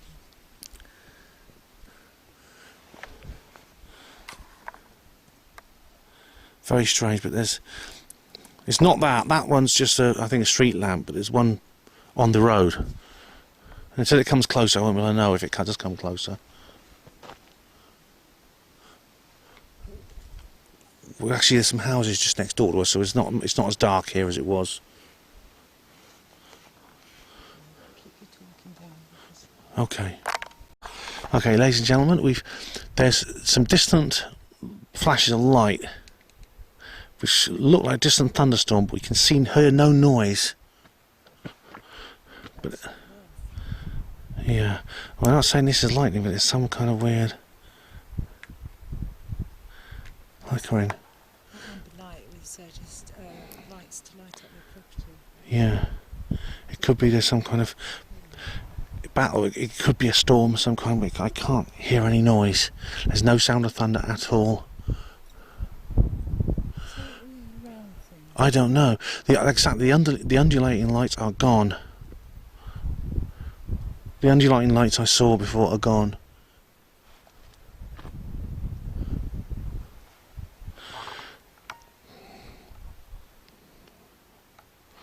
You can probably see this on the camera because it's so bright. Yeah. I've not seen that before. I've seen not when you can't hear any thunder.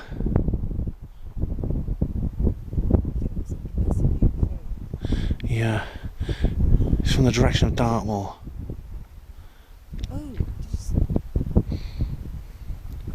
Whoa. It's amazing.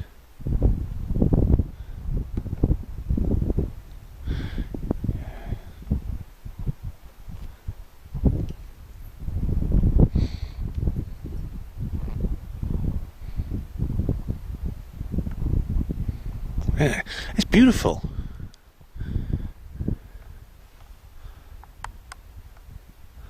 It's absolutely lovely. You've just been moving around there. It's a bit ambery, isn't it? Yeah, it's very odd. I've not seen that before.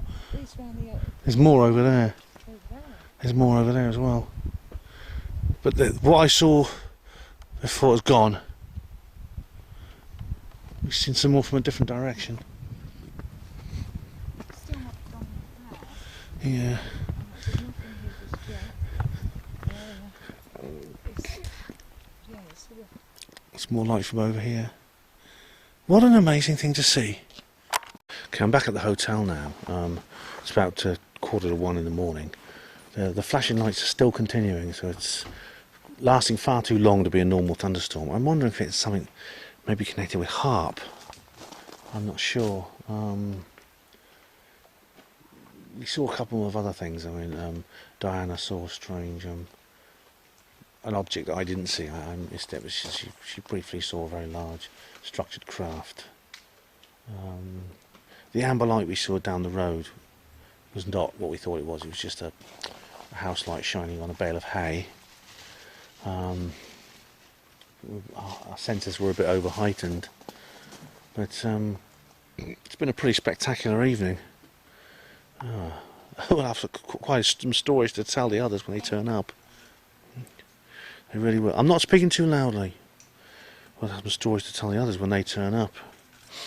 Yeah, definitely. Well, it's Saturday morning. I slept well last night, as did Diana. Despite the fact, when we got back to the hotel, the storm was, well, the flashing lights were still going. I wouldn't use the word storm because it wasn't a normal storm. We watched it from the bedroom window for a while. It was really quite spectacular.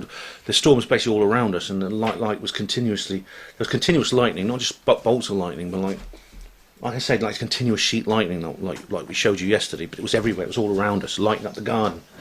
There's the garden, as you can see. Well, there was just this whole place lit up like day, like a flickering strobe light of. Like I say, I don't like to use the word lightning because it wasn't normal lightning.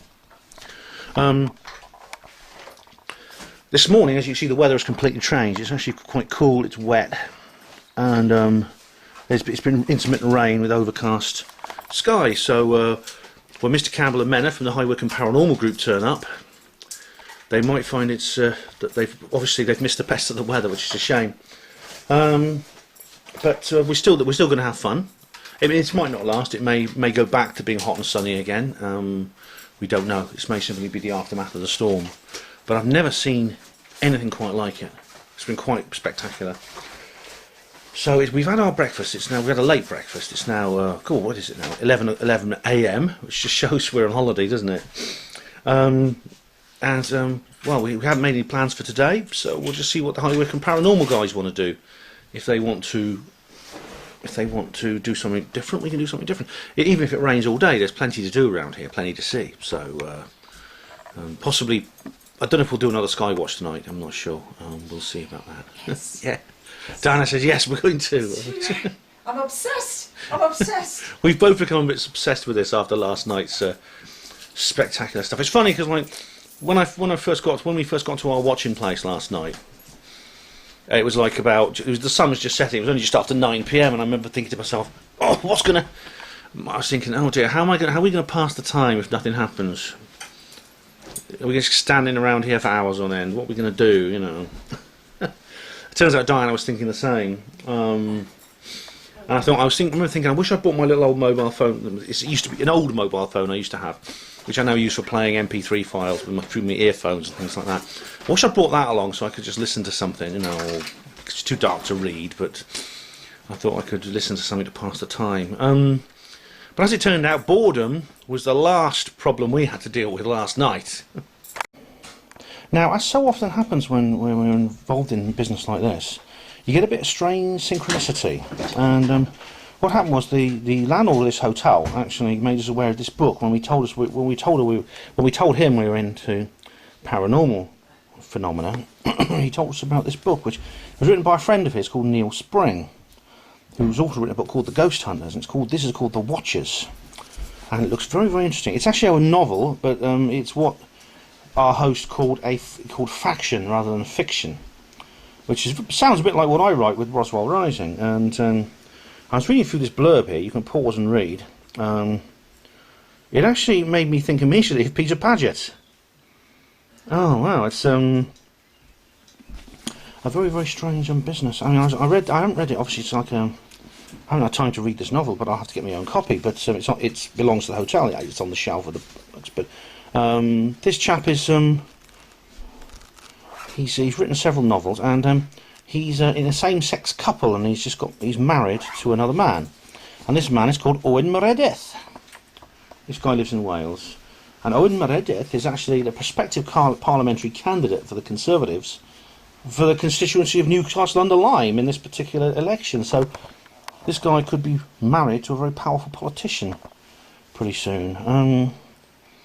But I mean, there's a few dodgy things about it. Like in the acknowledgement, he says he couldn't have done it without Dr. David Clarke and Nick Pope. No. But also, he also mentioned Nick Redfern, who I have a lot more respect for.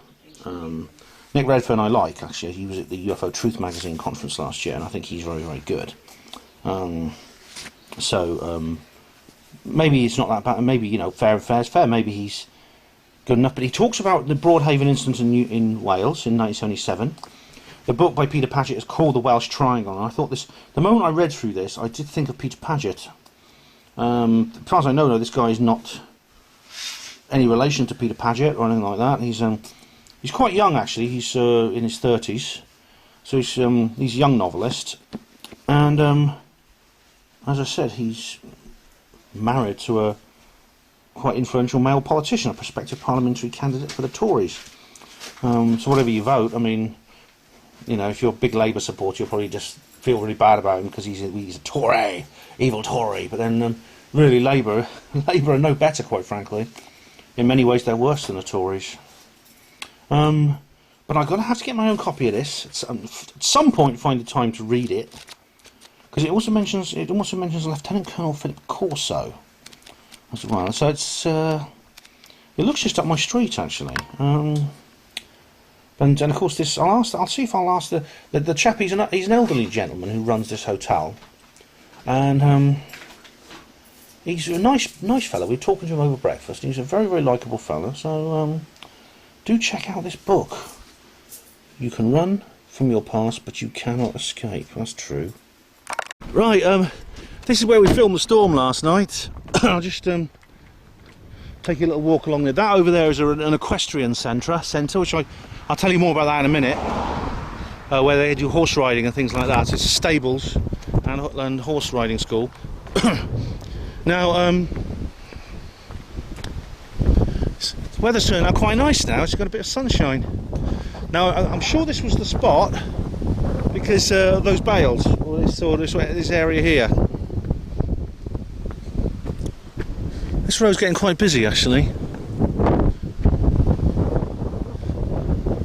But there's these bales here, all this sort of stuff here. This is where we first saw the objects in the sky. Well, it's not a bale, actually it's just like a bit of grass that's been mowed back. And there's another spot further along here.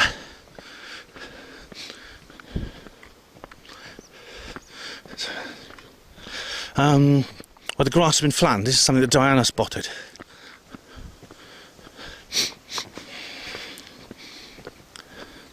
And the Grange, that's the actual equestrian centre where the stables are.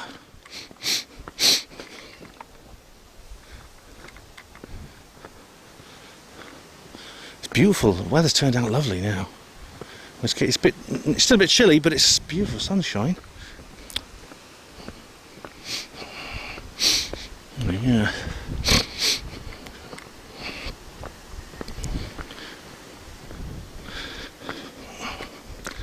Alright, so Diana noticed something about the grass being flattened, which could be along here. Now, this is pretty much where I saw the strange lights in the sky.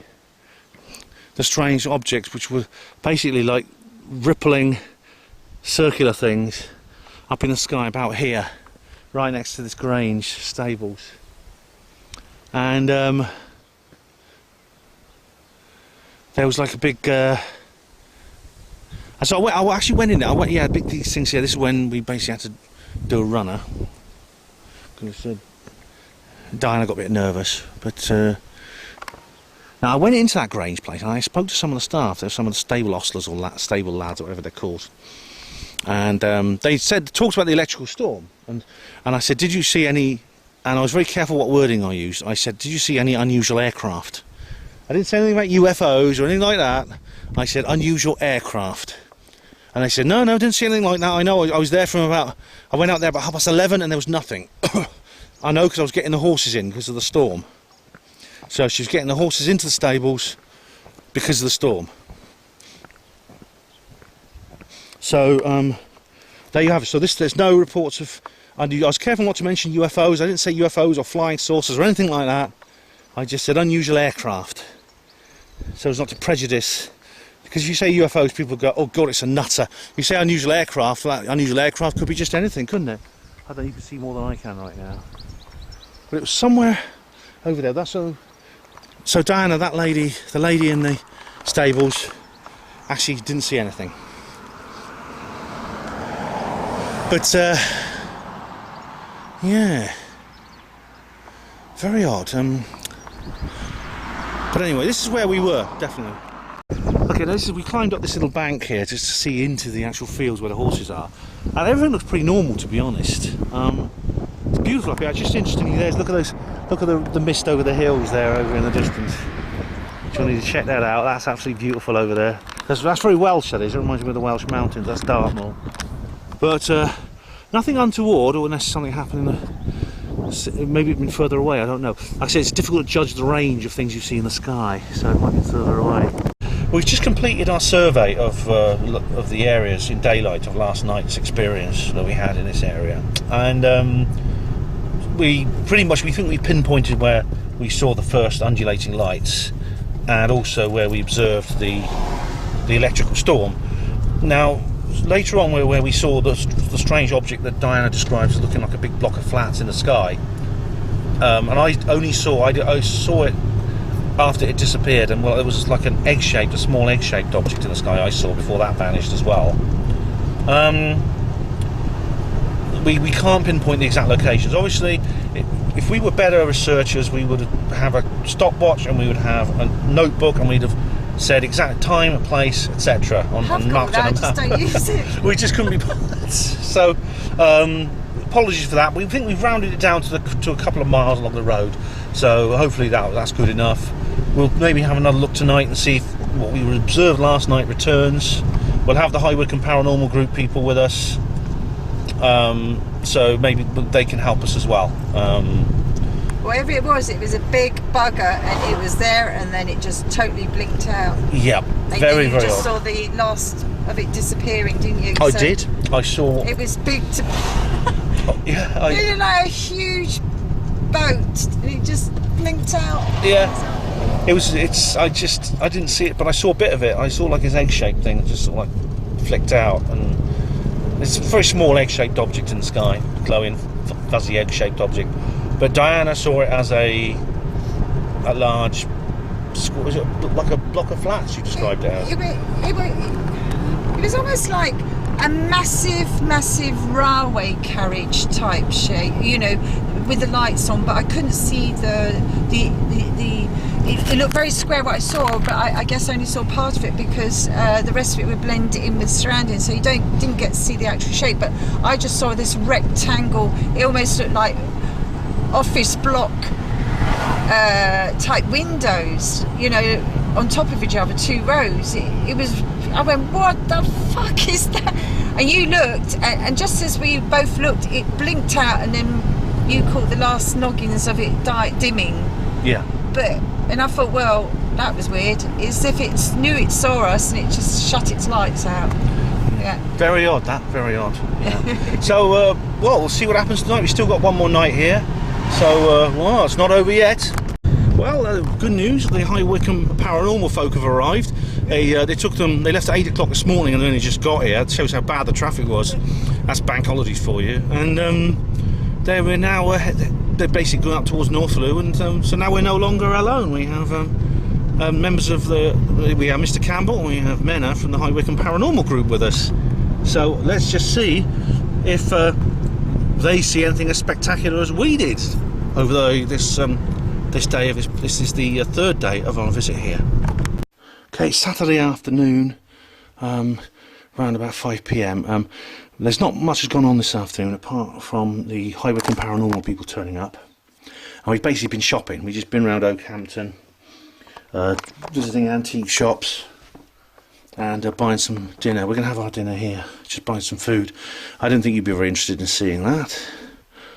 So, well, some more fun will begin tonight, because I'm sure there are some preparations underway for some more activity, sky watching, etc. this evening. It's our last night in the West Country. We're going to make the most of it. So back home tomorrow. It's, the High Wycombe Paranormal people are here, and I don't think they want to be on the film, but on this camera. So I'll make sure I don't include them. But I'll still be able to make a good movie, a good film about tonight's activities. So we're going to have some dinner, and then we'll see where we go from there. Okay, we're just coming up on the church. And this is the church at Northloo. And like everything else around here, I mean, oh god,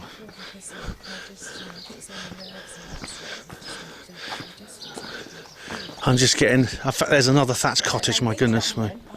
Yeah. And they just can't get over these houses. They're just so wonderful. And we have here, I think this is like a war memorial or something. It's some kind of war memorial. And there's that thing up on there, which is like a kind of sculpture made of straw or wickerwork. And that inevitably leads to the question, are they building the Wicker Man somewhere? And which one of us are they planning to put inside it and burn? Anyway, we're going to go into the church and have a look around. There's the church tower. It's got on these covered gates, and that's a sign that it's really, really old. Thanks. That's a sign that the church is really old. And here we have graves and the tower there. And a war memorial with poppies.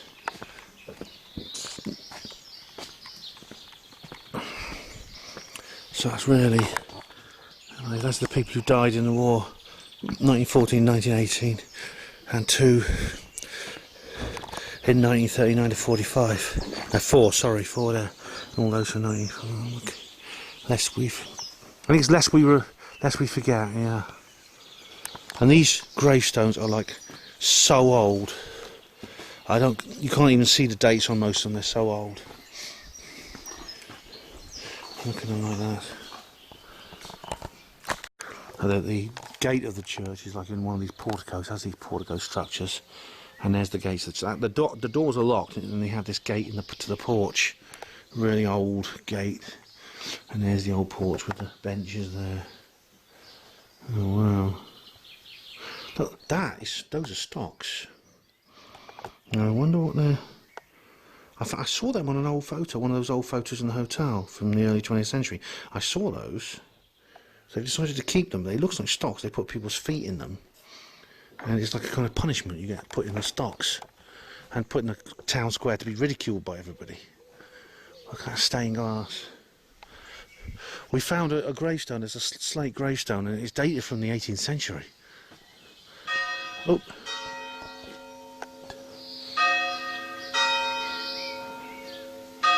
What time is it? Oh, is that? Does that mean it's 8 o'clock? 1:45. Oh. Yeah.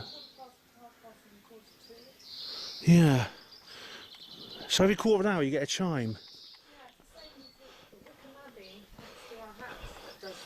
Mm. That's a hobbit door. I think that's a hobbit door. I mean, that's really small. That's minuscule. I mean, why is it so small? Yeah. They've got a bench here for people to sit on, and there's this really minuscule door here that Mr. Campbell's just been showing us. It's like, oh my, it's just it's like a hobbit door. But look, that's... Anybody in? Hello? Frodo, there's somebody at the door. Oh. But this is an amazing little church. There's another of these really thin gravestones here. I think this is slate. And I see it's a slab of slate. You can't make out anything on it, but it's in like skull and crossbone signs. I don't know how many of you remember my video about... I made a video about that graveyard in Oxford. and I found some really old graves. Well, not as old as these. The oldest was 1877, but they had the skull and crossbones symbol on too. And maybe it could be the skull and crossbones symbol was a general thing they put on graves, and maybe it's only in recent years it's come to be associated with piracy and things like that. So look at this is necropolis. All of North Lew's dead, lined up. Diana's just gone back to the car. She forgot her glasses. She always forgets something.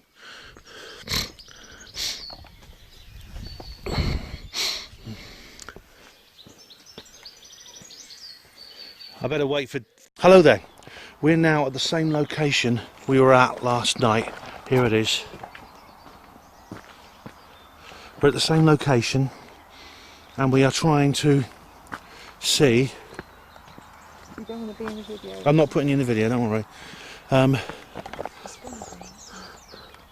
We're basically trying to find what we saw before.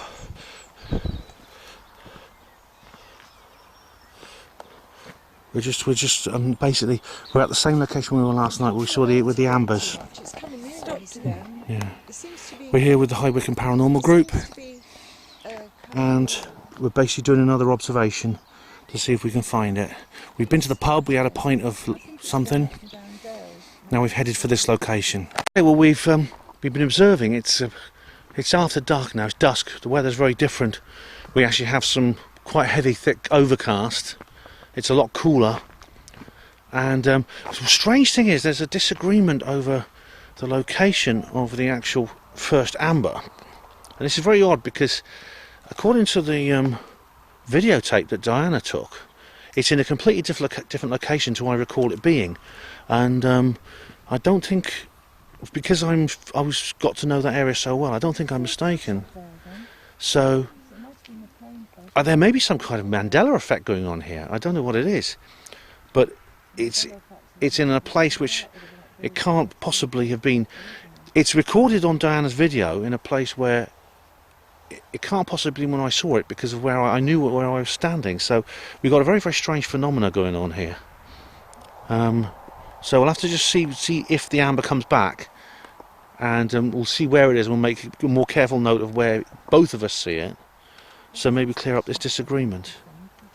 Okay, let me explain a little bit more about what I mean when I say we can triangulate the location of the object. Now, this is the general area where we were skywatching in, and the first night we decided to skywatch, we were here.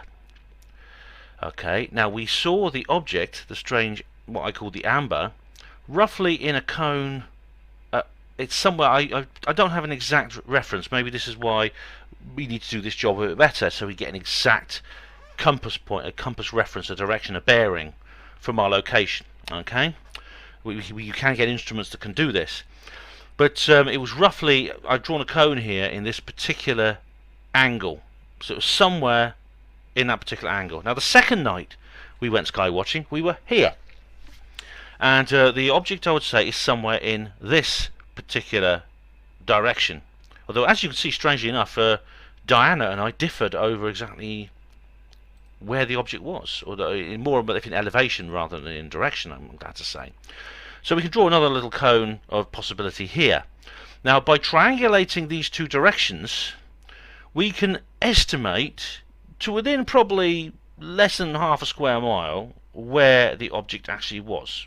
We don't know. I can't pin it down exactly, but it does help. And you see there's nothing there except empty fields and the railway line. So I hope that clarifies what I was talking about.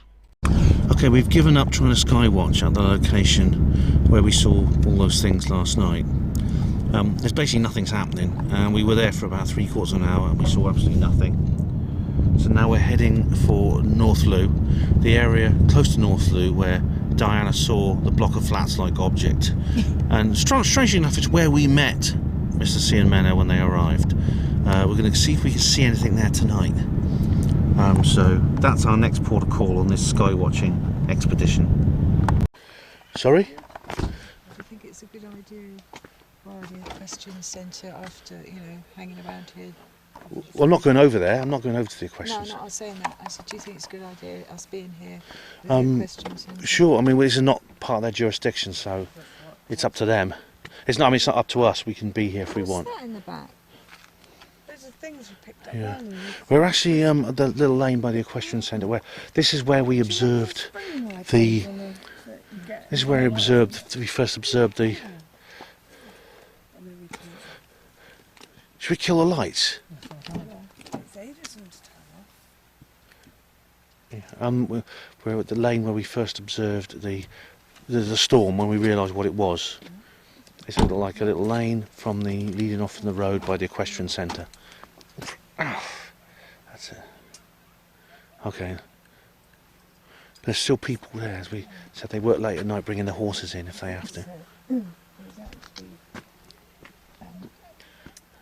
halfway before the Grange, halfway down from here to the Grange, it seemed Ben said, Yeah. "Scott was not near these objects. It was like spotlights. Yeah. About 5, 6 of them. Was it? I don't know. I saw there were, I think there were 4.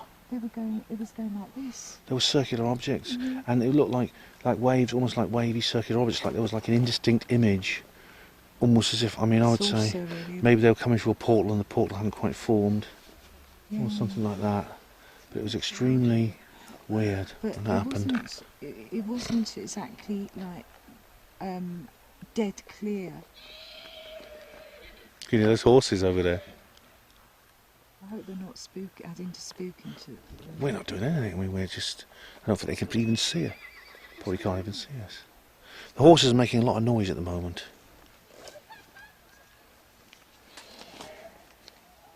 I can hear people as well as staff at the centre. It's all very quiet now, and you can't see much because of the overcast. But this is where I saw these things. We both saw them, and very, very quiet at the part now. Nothing going on at all. Nothing out of the ordinary at all. Well, we are now at the location where Diana saw the block of flats UFO last night. Or roughly that location. Was that light in the field? That I think is a car coming. Yeah, there's a car coming. Again, we have the overcast sky. It's quite warm, and there are several lights around which indicate the presence of villages and towns across the valley.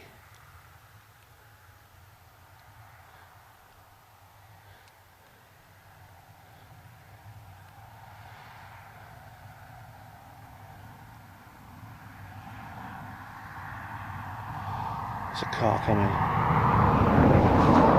Yeah. It's always a relief when they pass. So we're just going to stay here for a moment and see if we can see anything. We're back in the village, back in Northloo.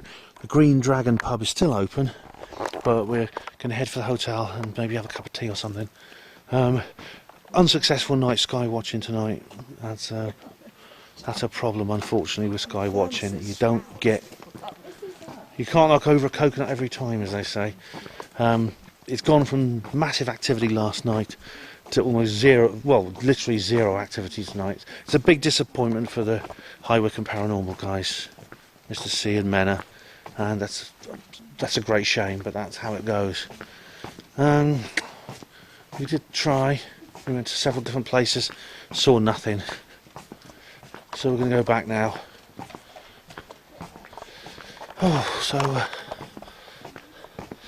Well, it's been a good weekend. I've got to go home tomorrow. I don't want to go home. It's like, it's so. I got here Thursday night, but 48 hours ago. It feels like a week. I can't believe it. I'm back at Elmfield now, the hotel. I think Mr. Martin is back now. Oh well. Well, I'm back in the hotel now. Skywatch is over. Yeah, they didn't bark. And we're going to go to bed. And hopefully tomorrow, I mean, we don't have to go straight home tomorrow, so we're going to show Mena and Mr. C a little bit more of the land to make up for this. So, good night. Well, it's Monday morning. I slept well last night, although I tripped over the step leading to the bathroom. I think that's it for UFO spotting for one holiday, one skywatching trip. But we are going to do a bit of exploring on Dartmoor, and well, there's talk of various bases and things like that around there. So I'm going to have a look. I mean, you may have seen Sherlock, and especially the episode "The Hounds of Baskerville," which is only very loosely based on the Arthur Conan Doyle novel, "The Hounds of the Hound of the Baskervilles." But it talks about a secret base on Dartmoor, so let's see if there's any truth behind the legend. Look at this, ladies and gentlemen. Heading on to Dartmoor. There's those tours, the big hills on Dartmoor. We just passed an army training camp, and it's really hilly, going up into the hills where the Hound of the Baskervilles roams. That's, yeah, or the Hounds of Baskerville. And here we have, it's an army, is it a guard shack? I thought it was an army guard shack. But there are like big, look at these fences, there's some fences here. End of public highway, Permissive places. Oh, blimey, rough track. Permissive. Warnings, not there. There's a car up there though. Yeah. I think we can just cross over. Well, no one's here, there's no one here we could ask. It's pretty, yeah. Oh, look at that little stream. You can probably drink that water. It's probably better for you than the stuff you get out of the tap. That's where I tried to get us put in. Oh wow, that's She beautiful. said by the time you come, she said we would have sold it. Oh. Hello, sheepies. Watch out. There's a few cars following behind us, but whether. Hello. I don't know if we're allowed. Is it Dartmoor? It's permissive, basically, but I mean, there's no one there to ask, is there? Someone turns up and says, well, could we have your permission? Oh, it's really bleak out here, but it's just so wild and primeval. It reminds me of the Pennines, or parts of Wales. There's dry stone walls. And you see, these are the ones that, when these fall down, it'll be about 200 years. They'll last another 200 years probably. When they fall down, will there be anyone left with the skills to rebuild them? There's dry stone. There's no cement. They're just stone. It's real. It's a dying lost art. A few old men still know how to do it, but not many.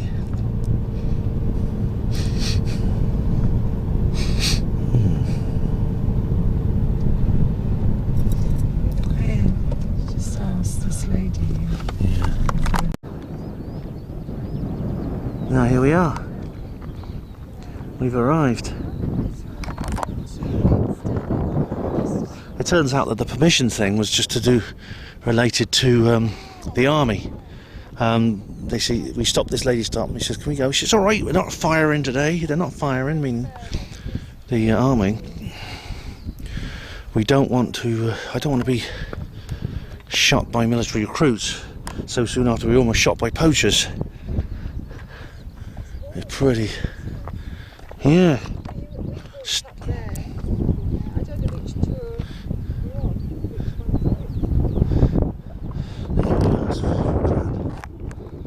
Pretty amazing. Well, ladies and gentlemen, we're trying to climb up these hills. One of these hills here, tours they're called locally, and it's actually quite muddy underfoot. There's bad weather forecast for the next couple of hours, so I think we've arrived just in time to get this done before then. This is Dartmoor, primeval, lunar, empty. Lots of these strange bushes. It looks almost unearthly and extraterrestrial. You can imagine on another planet here. It's easy to imagine that. There's you can see there's the remains of these. A lot of these tours were cut by masons. This was like a quarry. There were quarries up here, and in fact, Menna and Matt and Mr. C, they have a. You have some Dartmoor stone in your garden, is that right, guys? Sorry? You have Dartmoor stone in your garden, is that correct? No, we've got Brecon Beacon stone, yeah. Oh, that, yeah. But the sheep here are very friendly. They just sort of like don't bother. You know, you don't bother them, they don't bother you, sort of thing. Oh, I get the pun. And they don't know I'm Welsh, just a thing. They'd run a mile if they knew that. And whew. So up we go. Now I'm sure there's rumours of all kinds of things on Dartmoor. Like I said, we passed the army training camp, and they exercise around here sometime, not today. You see how distant, see how big the scale is. Look, that's a road and those are cars. That's the scale of the landscape. And I'm sure there's rumours of lost villages and things like that, and unknown villages where there's colonies of big-eared boys with 6 fingers on their hands and things like that. Yeah, here we go.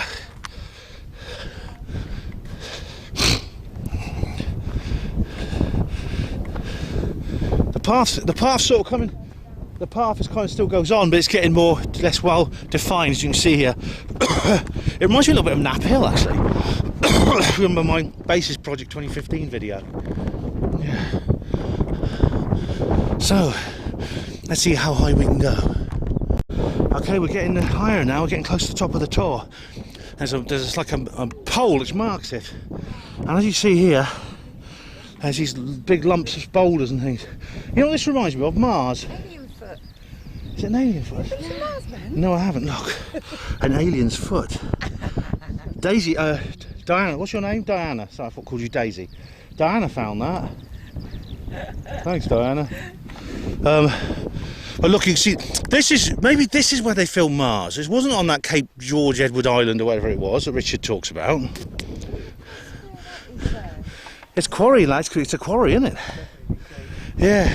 This is. You can see these stones have been cut by masons. This is a quarry. Not Freemasons, masons. But then again, you never know. Did you see the masons buildings we drove up that hill? I didn't see that, no. Yeah, big temple. Oh, right. Hmm. Compass and Oh, right. Now we're heading further up here. It's like. This is straight Hound of the Baskervilles sort of landscape, this is. Or maybe Richard D. Hall. I don't know if you've seen Richard D. Hall's videos on Mars, where he thinks that the Mars footage was he filmed somewhere on Earth, where there's lots of loose boulders and things like this. I wonder, he thinks it was this island off the coast of Canada called Prince Edward Island. But I wonder if it could have been Dartmoor, because this looks very Martian.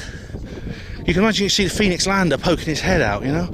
But well, you've got grass instead of sand. I mean, it is very sort of Mars-like up here. Yeah. And look at the view. Look at the view of the surrounding countryside. We're almost at the top of the tor. There's some more people climbing there, so we're not alone up here.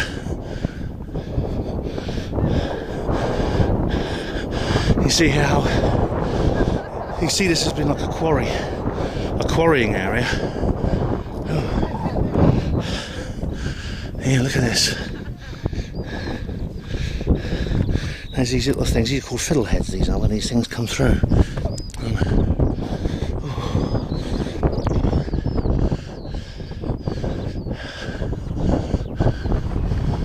We're almost at the top now. There's a wind. There's a wind, but it's actually very warm. I had my jacket on. I've taken it off. It's a very warm wind. There's terrible storms forecast for later. We'll have to make sure we get back to the car before the storms hit.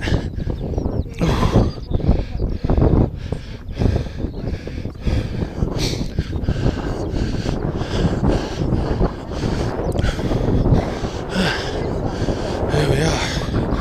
We're almost there.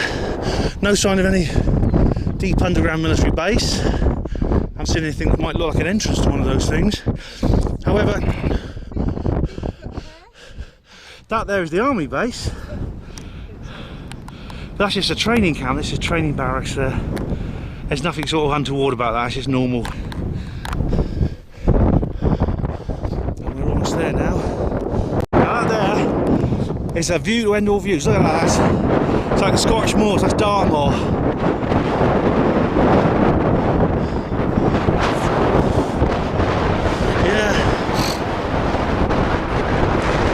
That's amazing. I bet there's some big feet running around here.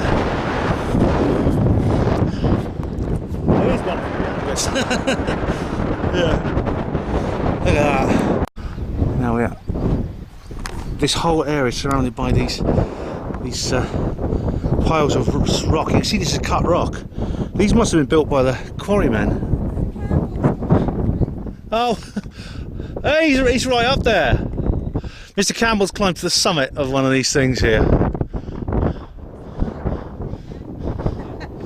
look at that. She's over there. Oh look! The little old lady in the hovel. You don't know the Witch of Dartmoor.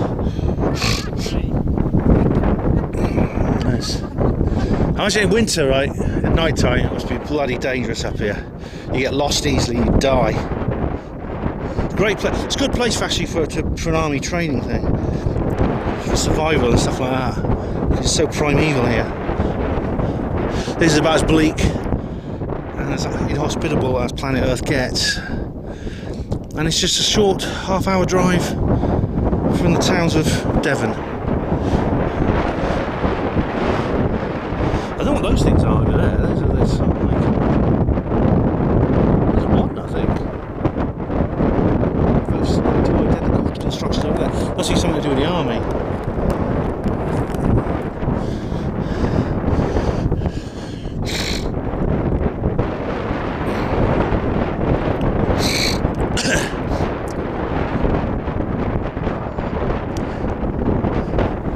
These are like castles.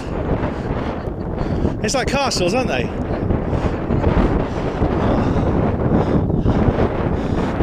It's amazing. Little alcove here. You can shelter from the rain.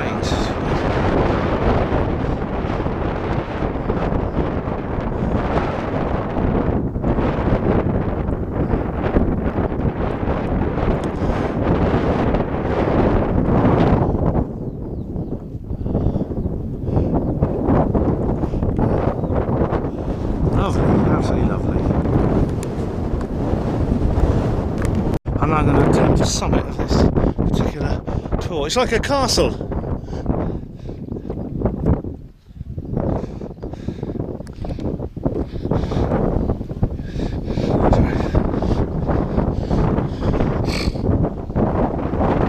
There's some more up there. I don't think we've got time to get there because I mean there's some clouds burgeoning in the south. I think we're going to have to get back down soon.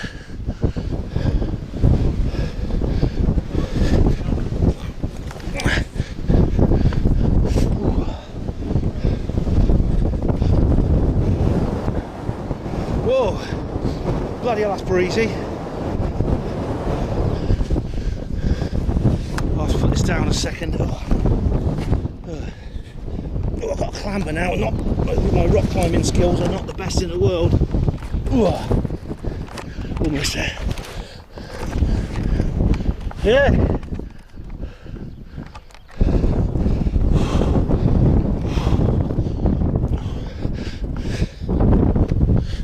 The sheep have been up here anyway. Look at that. Oh yeah.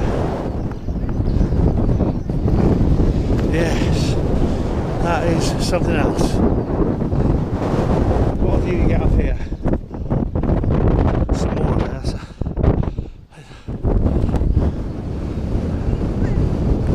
There's the pole. It's like actually a barrier at the top here. We're heading down. It's very easy to believe as you walk along here that you're actually on an alien planet. It's very easy to pretend you're on some other world, light years from Earth, and that you're the only human beings for 20 million parsecs. Look at that. There's some trees over there. We're heading, there's our cars down there. We're heading there on this pathway, and then we're going to head off somewhere else, maybe home. Hope so. You know. Oh, Faulty Towers is great. TV was just like a little box in the corner of the room, and three channels there was, and there was a fourth one. Now there's 1,000 channels. There's 3D, wall-sized TV screens, flat screens, and stuff like that. More resources than ever are put into TV, but the quality has gone through the floor. Look at this. Is this a standstone? Not a standstone. A standing stone. Now this is like a Neolithic stone, this is. I mean, it can't be. It must be probably another piece of quarry. Another piece of quarry decoration. I'm thinking that the quarrymen might have put these up as memorials to themselves. as if to like just to show everyone they were here and the work they did. Look at this. It's like a monolith. It is a monolith type thing. I do wonder if this is some kind of it's probably just something the quarrymen left there, but it looks like one of those ones that you see in Wiltshire. It's right here on Dartmoor amidst all these boulders. Oh yeah. So it's possible that the men who worked the quarry did. Is that those our cars down there? Right. Okay. I was heading the wrong way. We've completely lost the path now. We're away from the path, but we're just heading down through the boulders. There's big pools of water here.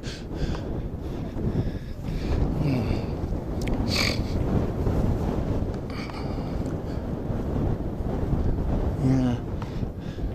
There's like a kind of.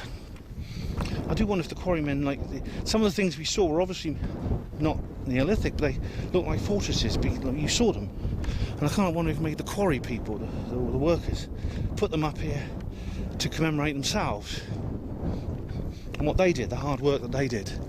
As I said, that parts of London Bridge and other parts of London were built with stone from Dartmoor, and stone from Dartmoor has changed the world. So, yeah, it's a kind of like a. Just make you think there. We're coming down now, I think we're back on the path. Look at this, it's kind of a pond in the middle of the Dartmoor, and it's like. Mr. C described it as a werewolf's claw scratching, but it's like. It must have been, there's like 3 stones and some pool of water in between. Very, very odd. Okay, I'm back home. I got a lift back with the High Wycombe Paranormal guys, and now I'm just thinking over everything that's happened over this weekend. As I said, it feels like I've been away a week. I've actually only been away just about 3 days. What an amazing experience it's been. It's been absolutely incredible. I mean, there's been just no end of wonder and excitement.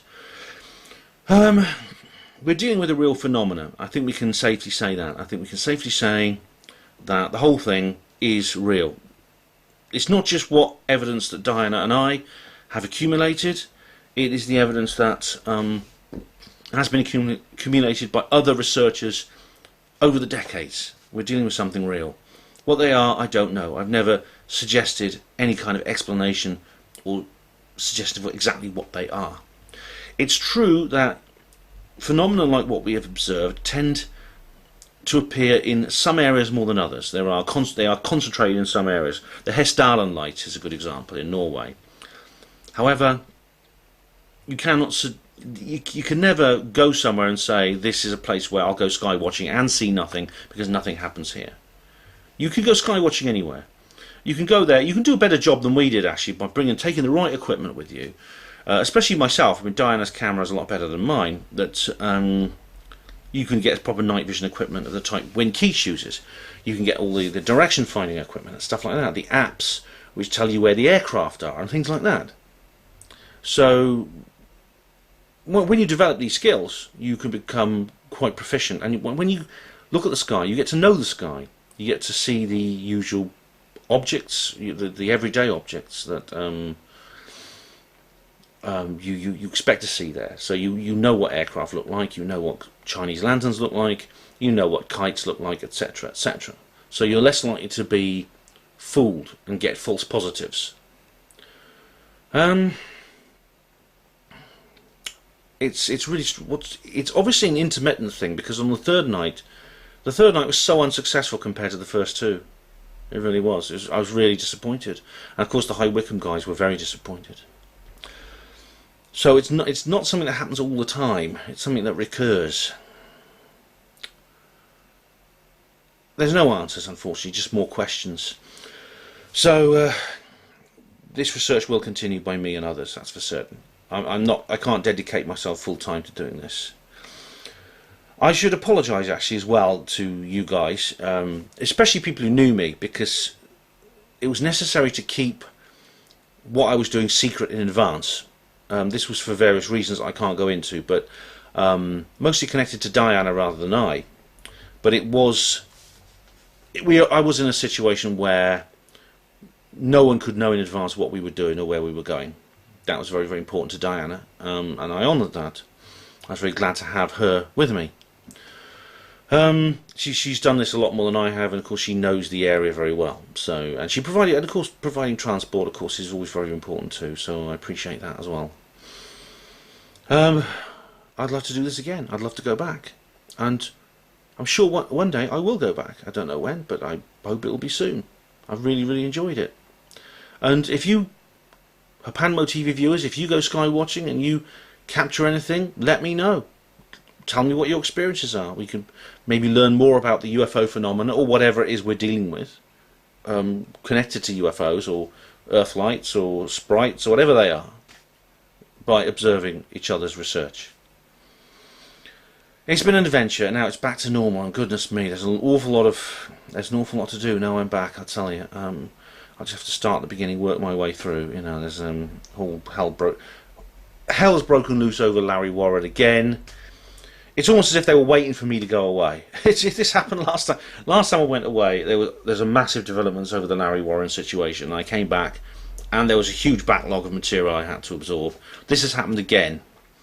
It's almost as if they were waiting for me to be out of the way. Because I did say I was going away. I didn't say what I was doing, but now I can tell you what I was doing. I was going sky watching in Devon. But yeah, I'll have to deal with that. I'll have to deal with it as it comes. But anyway, do keep an eye out for the other reports I do on this subject. I do a lot of work on UFOs on Hapanmo Voice and other programs on Hapanmo TV. And of course I write for UFO Truth magazine. I'm appearing live at a couple of events in the next few months, so check out Hapanmo Voice, which is where I publish details of my upcoming live events. I'm going back to Bufog, that's one thing I'm doing. I'm speaking at Bufog, I'm speaking at UFO Truth magazine, I'm speaking at oh god, I've lost track of everything. I'm speaking in North Wales early next year, just after the new year in 2018. Sorry, South Wales. I'm speaking South Wales. I'm going to the Conscious Tribal Gathering in North Wales. And, oh, I'm doing something in a couple of weeks' time as well. But I can't tell you what it is, but it's it's something else, a third thing that's a little bit secret, which I can't let you into right now. But I think you'll be pleasantly surprised with what I'm going to be doing. There will be a Hapanmo TV video of one form or another, and there will probably be a written article as well on this, because I'm going to try something I've never tried before. And it's something I wasn't sure whether it was the right thing to do. I don't want to give away too many clues, but I think you will enjoy it when it happens. It should be fun anyway, and hopefully it'll be pleasant for everybody involved. I don't want to give away any spoilers or any clues, but that's coming up as well next month, so stay tuned for that. And of course, tune into Hapanmo Radio every week. I discuss all sorts of things to do with UFOs. I've got a UFO guest on next, actually, this week coming. So go to hapanmo-radio.blogspot.com, check that out. And of course, I'm trying to find time to write Roswell Revealed, a world after disclosure, and that is the sequel to my book Roswell Rising, a novel of disclosure, which is available now at all good bookshops, priced £9. If you go into a bookshop and you can't find it on the shelf, then it's not a good bookshop, and never shop there again. But I'm trying to find time to write the sequel of my novel Roswell Revealed, a novel of Roswell Revealed, a world after disclosure. That's the sequel is called that, and I have published a sample chapter on Ben's bookcase. So check that out. Anyway, thank you for watching Hapanmo TV. Hospital Porters, Pride and Dignity, Stop the New World Order.